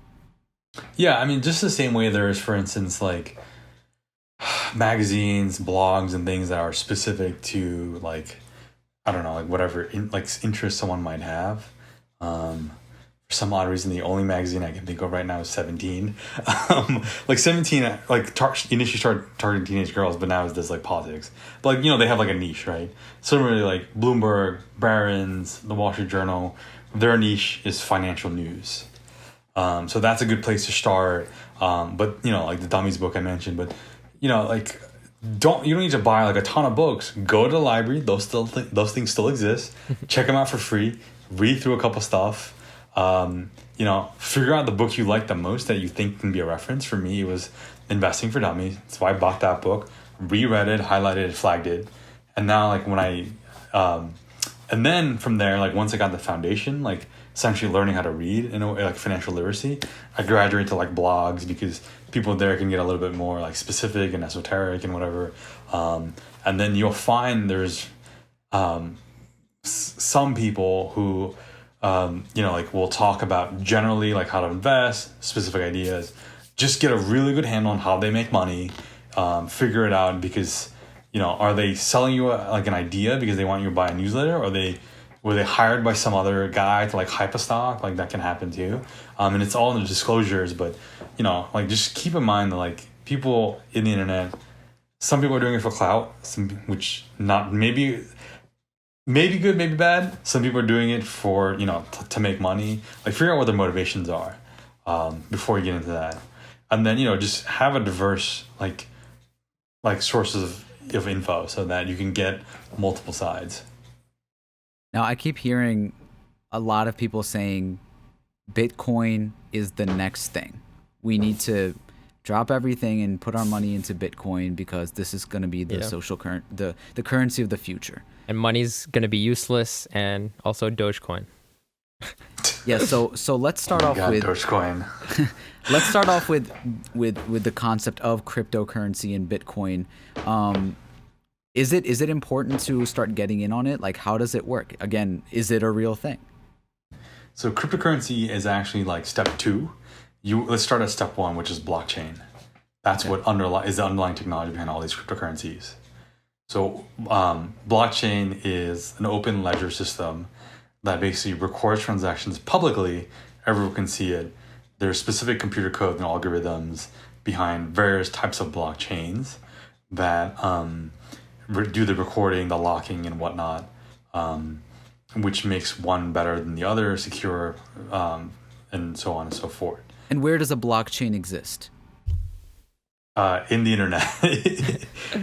Is it controlled by someone? Is it in one specific location, or is it just everywhere? Like, so this goes back to that question about, is the stock market real? You can ask the same thing.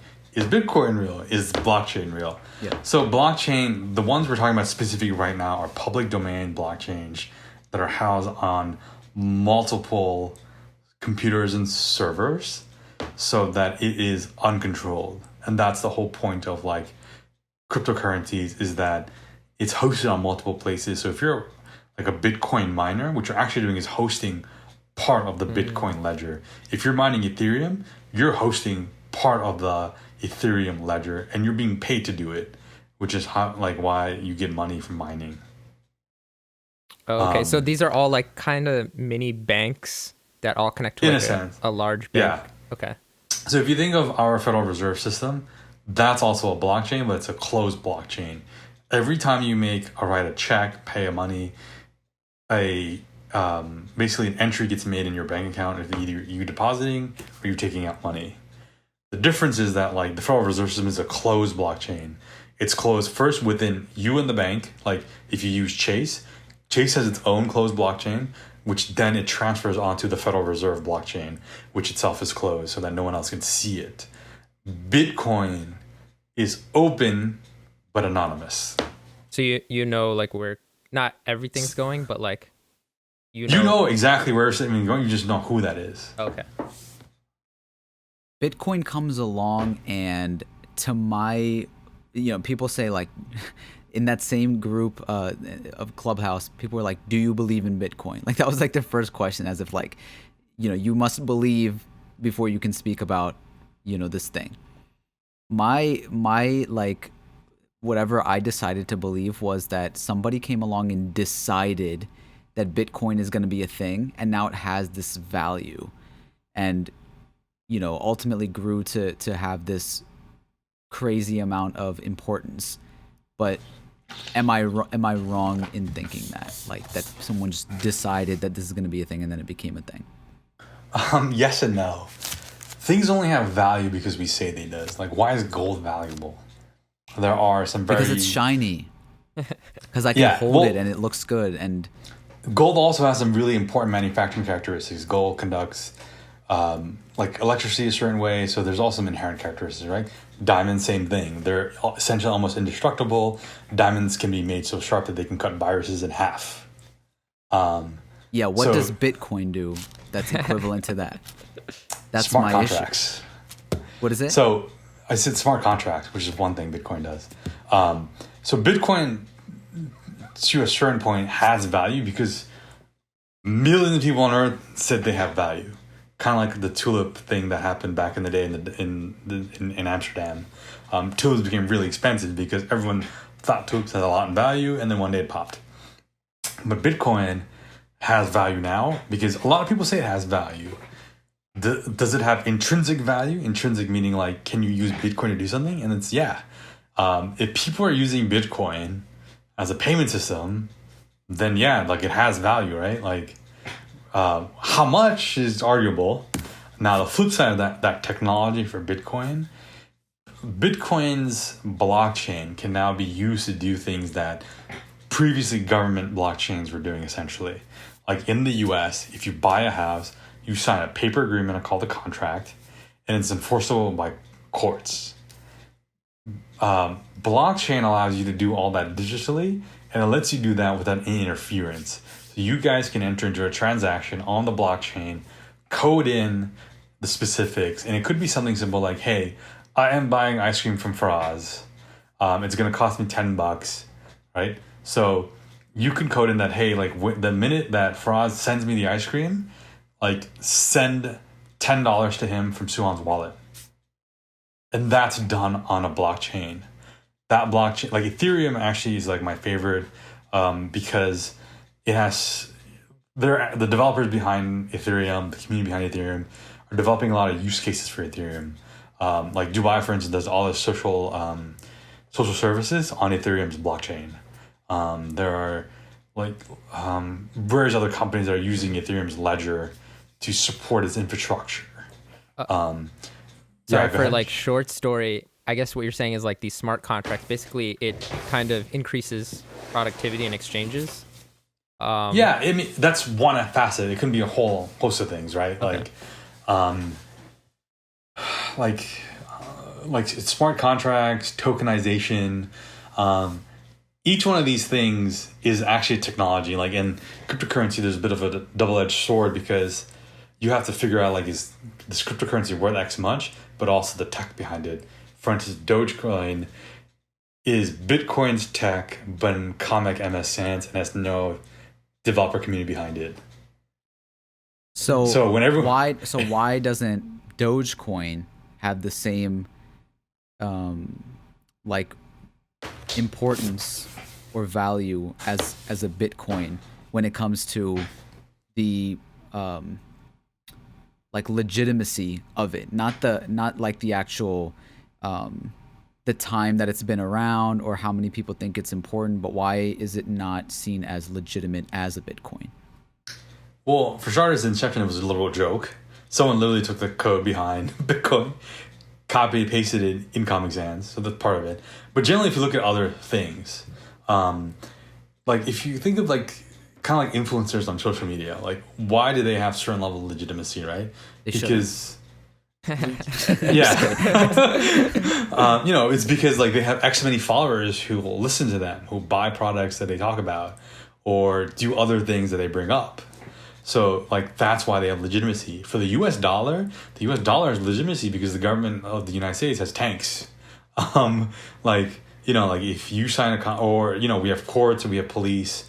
You know, like if you sign a contract in the US government, in the US, it's enforceable by the police, right? Essentially, like if you are a tenant and a landlord and you get into a contract, which is the lease, and you with a tenant stop paying the landlord could send cops to get you out of their property. For cryptocurrencies, it's like that stuff is automated in code, so you can do that. So essentially, people have formed virtual communities, societies, network effects on these blockchains. So why is Bitcoin worth more? Because Bitcoin's community is the biggest. Most of the people believe in Bitcoin. Most people transact in Bitcoin. Most people are. Bitcoin has a really large developer network. There's not a lot of innovation happening on Bitcoin. So arguably that's a ding. So is it the safest cryptocurrency? I'm not gonna pine on that. Okay. Because like, you know, because for instance, like Litecoin is actually cryptocurrency developed by all the banks. Like Wall Street literally developed that cryptocurrency. Arguably, is that safer than Bitcoin? But Bitcoin has a lot more developers behind it, so who knows? So you kind of have to make that assessment on like what you're being safe for. Bitcoin has widest acceptance, and Ethereum probably has like the most innovation being done on it, and then Litecoin has the most institutional support. So what are you trying to like solve for that will give you like, you know, like what currency you want to favor? Well, Suhan, we don't know what to do with these things, you know? Like we're just stupid, dumb people. And if I see Bitcoin, right? I see, okay, this is worth, what is it, like 50,000 or something now? Yeah, it says 52,000 right now. Okay. So first of all, that's one Bitcoin. $55,000 to buy one, or $53,000 to buy one Bitcoin. Uh-huh. I can't afford one Bitcoin right now. So when people say like get in on Bitcoin and all of this stuff, like should you buy pieces of it? How much should you start buying? How often do you buy it? Do you hold on to it? Do you use it? Like how should you go into Bitcoin? Or just any coin. Yeah, cryptocurrency and stock market to a certain extent right now are fractionalized. So you can own not a whole share or a whole Bitcoin, you can own pieces of it. But let's look at it like this. If you look at like Instagram and TikTok, I think those apps became really popular because Instagram allowed a person with a phone to do what the photographer did with a bunch of equipment and like Photoshop and various other software. TikTok did the same thing. With software, they let you compete with people who have gimbals and a bunch of video editing software. That's the beauty of like the era we live in, is that like tech is enabling, you know, individuals to have that. And Robinhood was on the position of trying to do something similar, except their business model is a little sus. So I think we're in a position, like a place in time, where individuals actually have the ability to not necessarily become experts, but take part in these things in a rational way, to figure out like, like what's the best thing for them. Because, for guys who are young, who can take on a lot of risk, generically speaking, I'm not talking to anyone specifically, like being heavily invested in crypto coin is not a bad idea. Like being heavily invested in like the right crypto coins, for instance, versus traditional stocks, because you have just a long long time for Bitcoin to fix any of the issues that like it may have in the future. Because there are like developer communities behind this who are solving problems using Bitcoin or that Bitcoin itself has, or Ethereum, and so on and so forth. So a little bit of like destiny's a little bit in your own hands, in that you got to use the tools you have, the resources you have, get more knowledge, and figure out like what's the right situation for you. For some people, it's actually none of those things, and it's paying off student debt. For other people, it's maybe going to med school because that's where their passion and interest lies, and that's where they'll make the most money, because that's where those like just being naturally focused. For other people, it's dabbling a little bit in all these things. So, that helps. The last part of that question was, how do you utilize it, or do you just hold on to it until it has value and then you sell it, or do you like use it to, like you're saying, maybe it's usable towards like med school or something like that? Like is it gonna be like, are we gonna be trading only Bitcoin in the future or something? Like, is that something we should look out for? So I think Singapore is one of the countries, but for instance, like China has already moved to a cryptocurrency, and that's not a cryptocurrency because it's a real currency, but they moved to a fully digitalized version of the yuan that's backed on a blockchain. So I don't know if the USD or other traditional currencies like the British pound will move onto a fully open source ledger like that. It takes some of the government's power away, and I doubt they'll give that up. But I think these will be, like real. I mean, there are real things, and there's something you should pay attention to. Kind of the same way like baseball cards, collectibles, music royalties, similar to that stuff. They have value in a certain community, right? Like someone can walk up to you and be like, "Hey, do you want to, like Hank Aaron's rookie baseball card?" And you can be like, you might not care, or you might realize like, hey, someone else might buy it for me for a lot of money. Like it has worth. Yeah, in a sense. But it only has worth because there's some people who actually are really into baseball cards. Yeah. So similarly, like Bitcoin, like some people may want to transact in Bitcoin because it keeps them anonymous. So that's going to have worth for that. Ethereum is going to, I personally am like pretty long on Ethereum, because Ethereum I think will have value because the government of Dubai uses it. Like companies use it for like tracking like farm products. So like why could it potentially have value? Like, if you kind of dig down into it, you can see it. But blockchain as a technology, I think, have huge ramifications for our society, from health records on the blockchain, like real estate records, government records, contracts. That's one way to be involved in kind of the space, is invest in like blockchain companies, versus actually directly in the crypto. So someone like investing in these, you basically don't have like a straight up answer like, oh, hold it or keep it. Like if someone wants to make a little money, they just buy it, sell it a little bit. Or if they want to hold it for the future, we just like don't know what's going to happen, right? Yeah, as an investment professional, I can't give specific view. But generally, like my views are like, I have exposure to a lot of things. Like I'm invested. By exposure, I mean like I'm invested in a lot of things. Like that's real estate, venture and angel investments, the stock market, cryptocurrencies. I started buying art recently too. This guy. So Jay-Z over here. But because like to what Shamir, what you're saying, like I have no idea. Like this artist's worth, like it's nice on my wall. I like it. And, like, and I relate to the artist because he's also Bengali and Muslim and whatnot.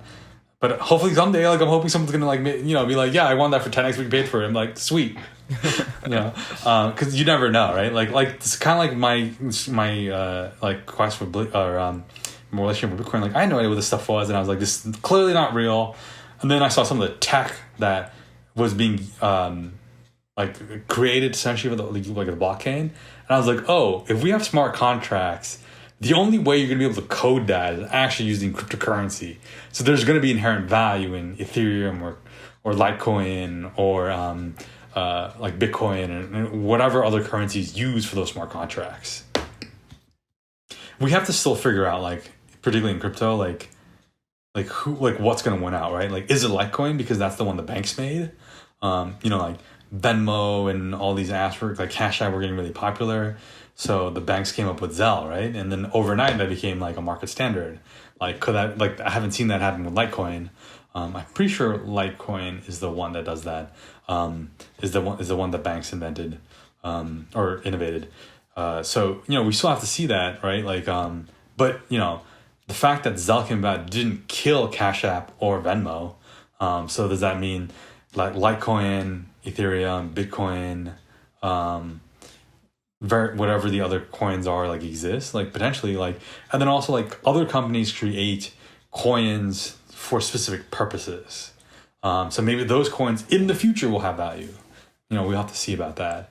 Because, remember, like, these things are a little different than, like, stocks, because there's also, like, certain amount of, like, tech and, like, network effects that underlie them. What I'm hearing from this whole conversation is really just look into, when it comes to, like, stocks and crypto, the same way that we invest our time into watching certain things on Netflix or listening to certain music or just caring about little collections that we might have. Why do we care about the things that we collect or consume? What worth do they have? Did somebody tell us that this thing is important or will make some sort of impact on you? If we look at it the same way when it comes to the things we invest our money into, stocks, crypto, who's using it? Just like you were saying, like, okay, like, Ethereum, government of Dubai is using it. That's why it gets me excited. Like, if that didn't happen, would you be as excited about it? I think, like, that's what I'm hearing you say is, like, if we do our own research and understand why these things might have worth, or, like, just understanding how the society makes sense or values these things, then that puts us in a position to be able to understand why we should invest in it a little bit better. Yeah. And I think what also you said earlier in the podcast too, which was amazing, was like the best investment is in yourself. Like, learn skills, learn this and stuff. And that's probably the best investment that you could probably do.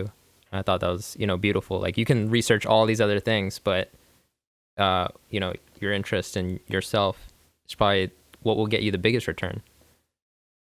Yeah. And, like, in other ways, like, you can make all the money in the world. If you're not healthy, it doesn't matter, right? So, like, you have to invest in yourself. And similarly, I think the way that, like, say, like, learning how to fix a car is a skill, playing music is a skill, being a doctor is a skill. Man, I talk about a lot of doctors. Maybe I have some, like, chip on my shoulder from, like, not going to med school. It was a diverse collection you spoke about right there. But, like, similarly, like, financial literacy is also a skill set. Like, knowing where to go when you have a money question itself is a skill, even if you don't know the answer. And I think we do a poor job of it as a society in preparing our citizens for that. So, like, the more you can do, actually the better advantage you have in the marketplace to do better, because you know a little bit more about stuff. You guys, I'm sure you've heard the saying, like, jack of all trade, master of none. Yeah. Like, everyone actually forgets. Like, if you guys are on your computer, you want to Google that and see what the third line is? No, I didn't know there was a third line. Yeah, everyone forgets it. Like, no, everyone completely misses it. Jack of all trades, master of none. Master of none makes for a... Trying to look. Makes. But oftentimes, wait, is this it? A jack of all, but oftentimes better than a master of one. Exactly. Wow. So jack of all trades, master of none. That just changes the whole thing. Yeah, exactly. Let's read it again. A jack of all trades is a master of none, but oftentimes better than a master of one. Yeah, because if you have... Yeah. You were saying? Sorry. Yeah, so I was, like, if you have blinders on because you have only one view, only one skill set, you don't even know what you don't know, right? Like, you could be missing something completely. And I was kind of like that with, like, cryptocurrencies. Like, I didn't understand them, so I just completely avoided them, and I missed the run up from 10 to 30K in Bitcoin. But had I studied them earlier, I could have gone in on that. So knowing a little bit about it, just enough so when you come across something, you know how to look into it, is the best place to be, in my opinion. Last thing I want to talk about is the one thing that you have on your website and all of that is real estate. I think real estate, out of all the things we talked about, is maybe a little bit of finally a cool down for a lot of people. That just like, we understand that there's a certain amount of land, and it eventually gains more and more value over time. And we constantly hear buy land, buy land, buy land. It's a good thing to have. What's a good way to get into real estate, and things that you should know when you're trying to get your hands in it a little bit? You guys are gonna hate this answer. Ready? Real estate investing for dummies. Oh. That's a good answer. Those books, you're saying those books really work? Yeah, like those books, because they're written. Because I think most books are written either as like a book with content that you follow chapter by chapter, or a reference book so you can flash through. The dummies books are the few books I've come across that are actually both in one book. Yeah, So but we want to hear from Suhan Junaid from JunaidVentures.com. Like, we want to know what worked for you. What was it that made you Mr. 305? So, I mean, the story kind of behind it is that, like, when I was on Wall Street, I was investing in a couple things. The stock market. I was trying to do, like, angel investing in private, like, venture company. And I started doing some real estate stuff. And I quickly realized that, like, real estate is where I can have, like, a pretty meaningful advantage because of how the market is set up for all the wrong reasons. So I decided to focus on that. And then I end up starting to get better at it. So it became a feedback loop where I started to get more passionate about it. So essentially it was like, I was like, oh, here's a place where I think I might have an outside advantage. So then I was like, all right, so let me develop more skill sets in this area until I actually did have an outsized advantage. Does that mean that you figured out you have enough money to buy a lot of land because other people don't? I figured out that, below a certain threshold, I'm competing with like people, investors who don't work hard as me, who are not as educated as me in real estate, not necessarily like degrees, and who aren't taking the time to be as sophisticated, essentially. Or as handsome. That's it. So I just realized, like, I was like, hey, like, so if I spend the time here, I can actually do really well. For some people, like, for me, that was real estate, but like that could be, for some guys, that's catching a football. For you guys, it's entertainment, right? Like, so I just got really good at it, because I was like, oh, like I could potentially be really good at this. Let me try it. Hey, I'm actually not bad at this. Let me work on getting better. Oh snap, like I'm actually pretty good at this. Oh hey, like I'm actually not really good at this. It's a feedback loop. Like, people always trying to figure out, like, I think, like, oh, what's my passion? I'll start a business, start studying that. Honestly, I think your passion is like what you're good at. Like, if you're good at it, people are going to pat you on the back, give you compliments, you'll feel good, you start doing more of it, you'll get better, people give you more compliments, you feel even better about it. That becomes your passion. Like, that's what worked for you? That's what, kept you going along the way and helps you find all your success? Yeah. It was simply just about, like, oh, okay, this is interesting to me. Let me work on it. Like, so I did the real estate thing, and now as of the last, say, like 2 years, I got really interested in like angel investing, like backing founders, backing like new companies. And now I studied a lot more, have gotten better at it. That's opened up more opportunities. People, same thing, like got good at it. People patted me on the back, got better at it because of it. More people compliment me and pat me on the back. And, it kind of cascades. We can talk use that as a way about, of like giving back to the communities you care for, people that you believe in. Is that what that's all about? the angel investing? Mm-hmm. Well, yes and no. Like a lot of what I do, like be it in real estate and whatnot, like I try to do it in a way so that, can make me money, but also be like a positive impact for society. Angel investing can be a little bit more direct because yes, I can back like underrepresented founders, back a business. I think that'll change the world in the right way, but also providing good quality housing at an affordable or at least the market rent Because like when you go to rent a place, like you can get like a crappy landlord who doesn't listen to you and doesn't respond to you, or you have a good landlord. So that in itself can be like if someone's gonna pay me for a service, which is an apartment, like I try to provide the best service. Yeah. But also like you talked about like real estate being more accessible. That is actually kind of a little bit how I got into it. It was like, hey, this is kind of accessible.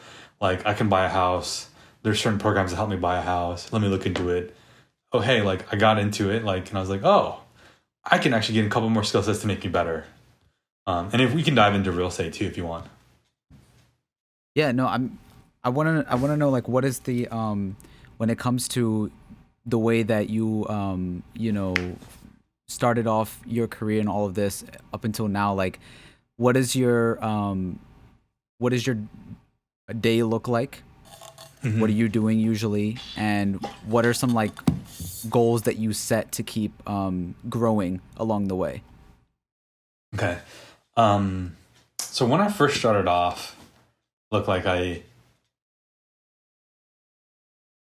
we come from immigrant families, right? Like my family, like I was never like hungry and like never in a bad place compared to like a lot of people in the US. But there was at the point where like, my aunt's family, my uncle's family, we all lived in one house. Typical immigrant story. We had a nicer house just because all three of the families were a little bit better to do. And then, and I remember at a point in college, like something happened personally in our family life where like, I went from having my tuition paid for to then having to borrow money, and then graduating with like student debt. So coming out of the gate, like my goal was kind of just like, okay, like how do I make as much money as possible, as fast as possible?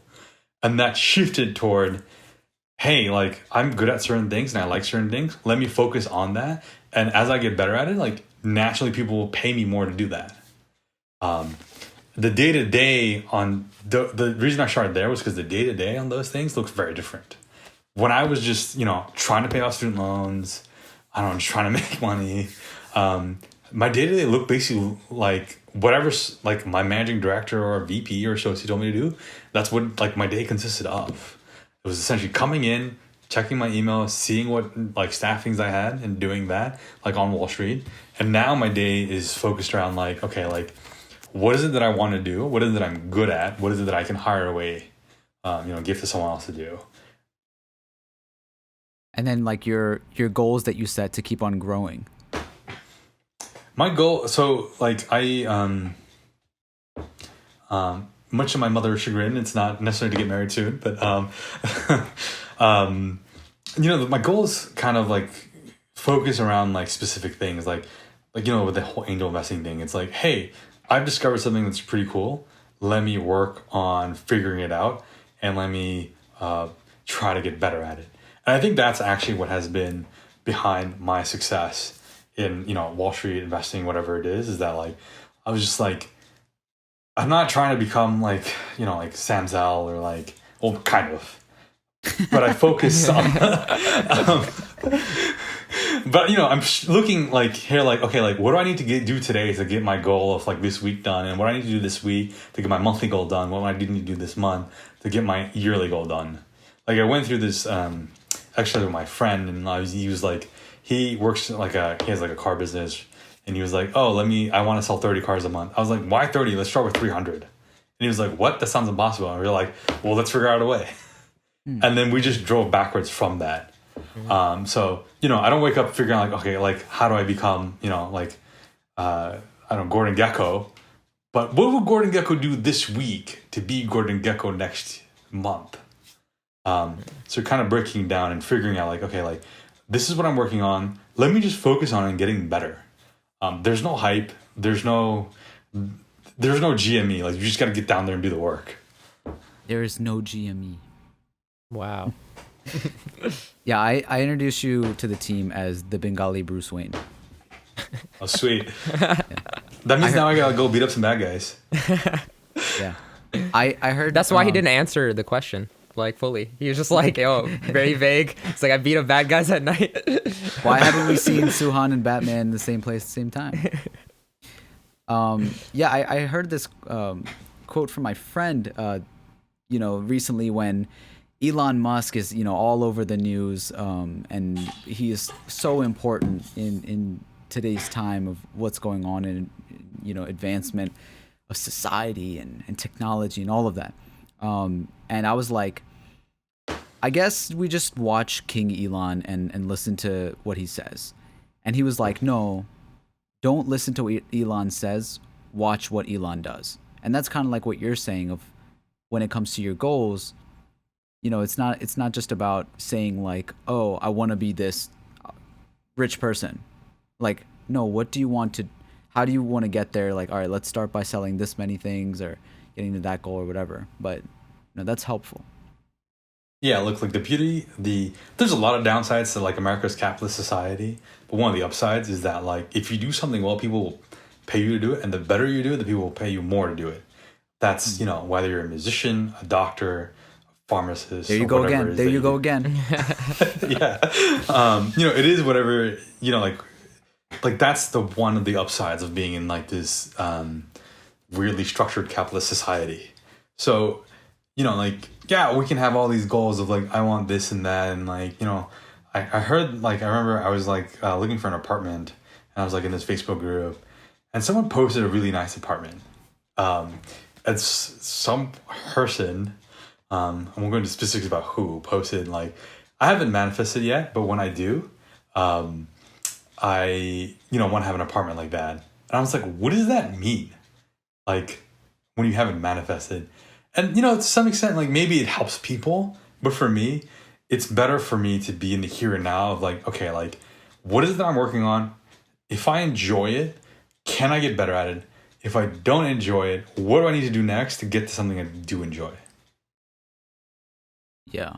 They haven't even manifested the apartment yet, let alone manifest the apartment to begin with. It's a two-step process to even think about having the apartment. That's interesting. Yeah, and I think like artists actually have a huge advantage at this because you guys think of what you do as your craft versus the job. Like whether you're a musician, like comedians, you guys are always working on honing your craft. To me, that's what just like my job is. Like it's finance is my craft. How do I get better at it? Like what do I need to do? Like do I need to speed read? Do I need to like learn accounting better? Do I need to code? Whatever it is, it's just another skill set that I'm going to add to get better at it. I'm fortunate enough that like I found a place, like a niche where like my passions, my hobbies overlap into something I like doing. And I've also like view now, like, I mean, ideally, obviously, like I'd rather just be on a beach, like chilling and playing guitar. But like, I see like, I figure out how to find enjoyment in what I do. And you're in Florida, so close enough. You get to do both. Yeah, fair enough. Yeah. Live on Biscayne Bay, so. Yeah. No, I think the importance of this conversation, why we wanted you here today, is just basically that there's different approaches you can have to all of this, and I think it's easy to just be like, oh, screw rich people, F the billionaires, but. No, screw the rich people, F the billionaires. No, but what are you going to do about it? And are you going to try to learn and try to get in the game, get a little piece for yourself, or just like sit there and complain about all of what's going on without trying to understand even of how you can make a better situation for you and your family?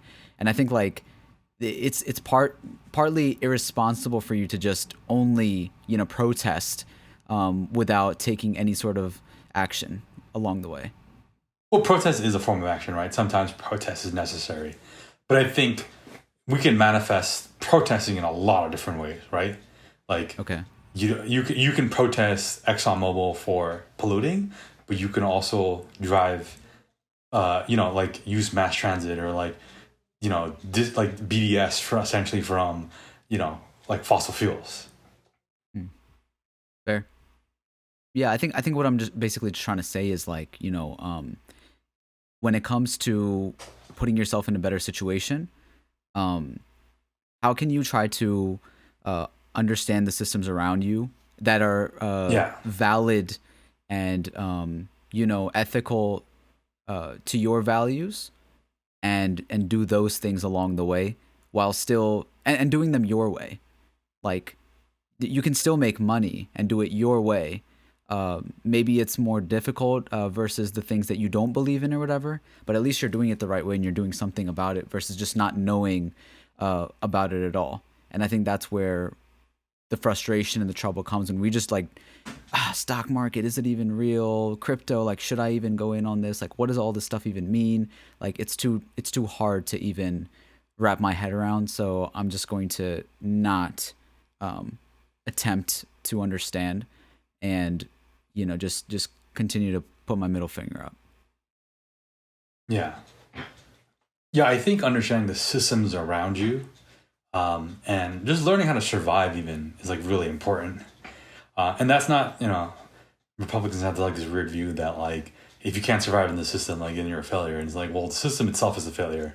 So it's kind of like until we can improve the system, till we can break it and, you know, dismantle it and put together a better system, you got to figure out how to kind of survive and thrive in the current system while you're trying to dismantle it. Wow. Suhan, if people want to learn more about either what you do or follow you, keep up with you, do you have any plugs or to anything else that you want to? If they want to hit, like, I guess I'm mostly on the private side of finance, so no one can actually like follow anything I do. But, you know, if you do want to connect, the best place for you know, like profession would be like LinkedIn or Twitter. If you want to see my basic ass pictures from Miami, you can follow me on Instagram. All my handles across social are Suhan J. That's but J like as in Jay. So SUHAN JAY. And then also on Clubhouse, where you can probably hear me speak a little bit more to this kind of stuff. Yeah, you're popping on Clubhouse. I saw that. It's fire. Thanks, Dad. Yeah. Okay, so this is Strange Flavors. So we always end the show with one very important question. Shimmer, you want to take that away? If you could describe yourself in any flavor, what would it be and why? Chocolate mocha? Chocolate mocha. Why are you chocolate mocha? The first thing that popped into my mind is obviously because it's brown, and I'm brown, clearly. But what the chocolate part encompasses is the influence my African American friends had on me growing up in the communities I did. Wow. I love that. But it's also because he's the Bengali Bruce Wayne. That's exactly what he would say. No, Suhan, we appreciate you so much coming on here and you know, educating us, and you know, hopefully we can continue to all get better in this space. But there's a lot of learning to do. I know that, but thank you for helping. And us definitely learn to not buy $20 lemonades. Yeah. No, but we're excited to you know, link up again sometime soon, Shell, and you know, wishing you the best of luck going forward. Yeah, come through, guys. There's a blizzard in Maryland, right? Yeah. we're hella jealous of what's going on down there, but so we might have to pull down. You mean the climate, like the sea levels rising? Is that what you're about? Oh, snap. Yeah. All right, well, thank you again, Suhan. Thank you, everybody, for listening to another episode of Strange Flavors. It's been another week. Another flavor. A little less stranger. We'll talk to you next time. That little shawty wanna vibe, yeah. I ain't really picking up the signs, yeah. I'm just really focused on my life, yeah. Yeah, I'm really on my grind, yeah. Yeah, I'm really trying to shine, yeah. Packy boy made it, let it rhyme.